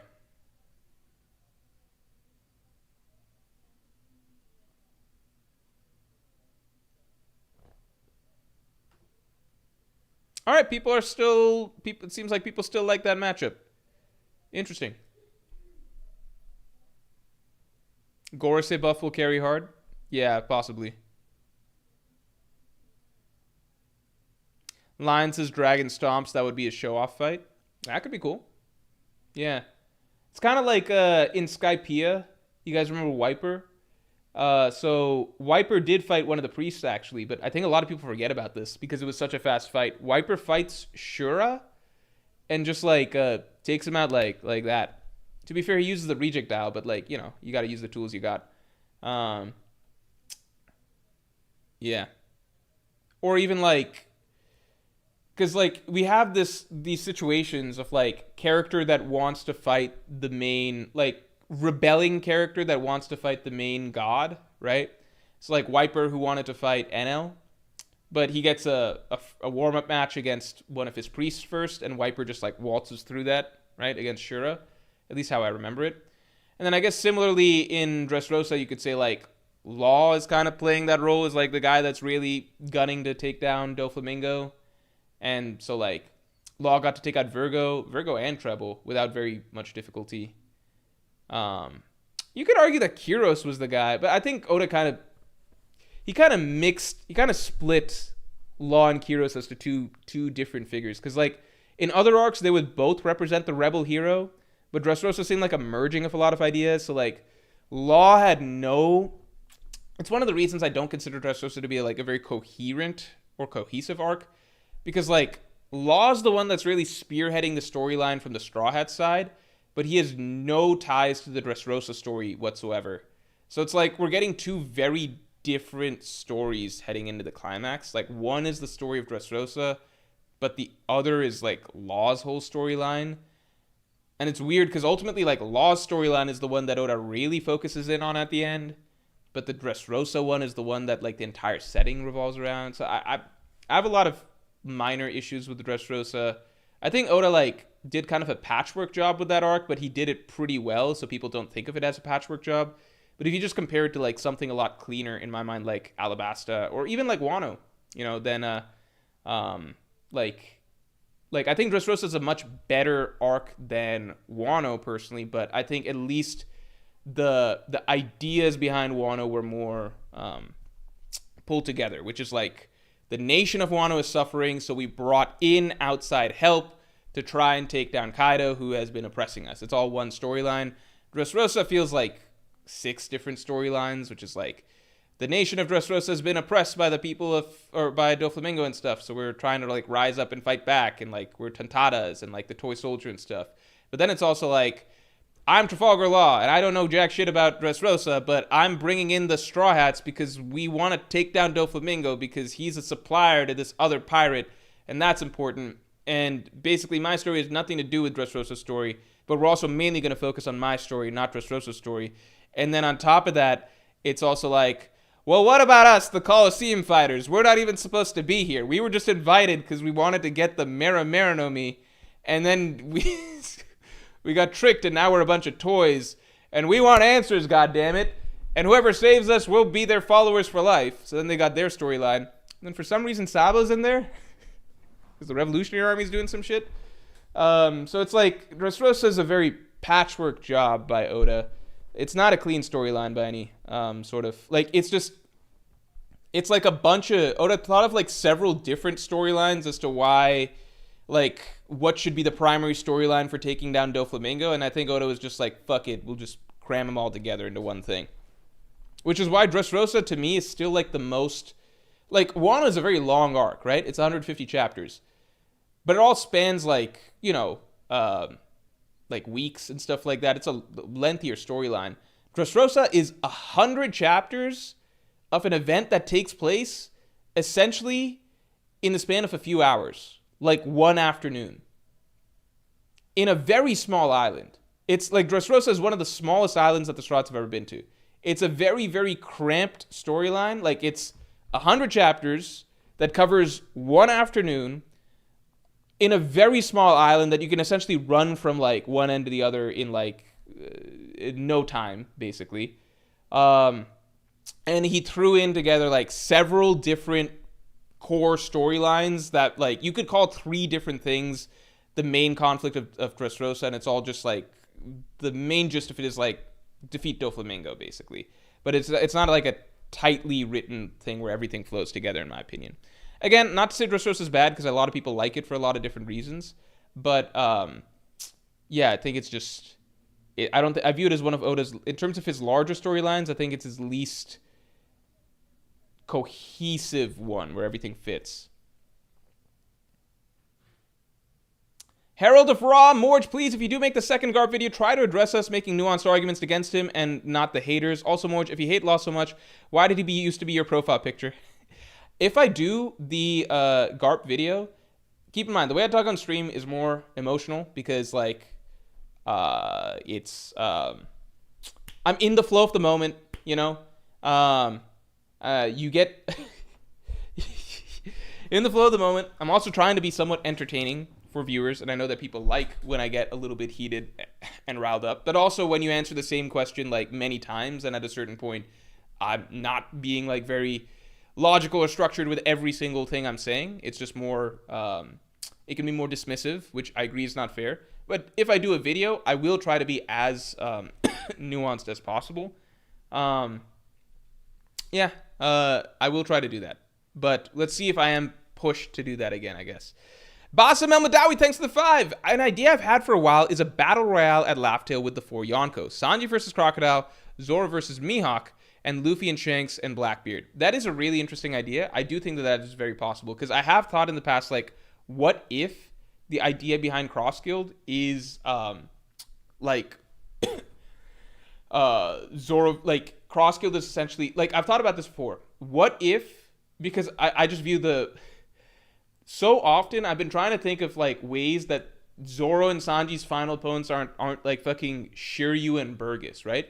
So that's why the Seraphim theory is a big part of, like, my beliefs around the Blackbeard Pirates. But another belief that I had was that what if, when it comes down to it at Laugh Tale, it's like Zoro and Sanji might deal with their opponents at the Blackbeard Pirates easily, but then the things that make them such valuable wings to the captain is them actually fighting another Yonko crew while, like, another Yonko crew themselves while Luffy is fighting, like, Blackbeard and stuff. So I think that would be one of the coolest things, where it's like Zoro and Sanji reach a point where they can, like, as wings, they can basically handle cross guild on their own. I think that'd be really cool. Because Zoro fights Mihawk, like you said, Sanji fights Crocodile. I just think Crocodile would have to get a lot stronger. Oda could always write buffs for him. Oda could fucking write Crocodile getting Conqueror's Haki, and it would fit. Like, Crocodile acts like a Conqueror's Haki user very often. Yeah. All right, everybody. Thank you all very much for tuning in. This was a fun stream. And yeah, I will talk to you all later. And watch out for tomorrow's video. I think it's a fun one. It's my predictions for how the rest of the God Valley incident basically shakes out. So yeah, with that, I will talk to you all later.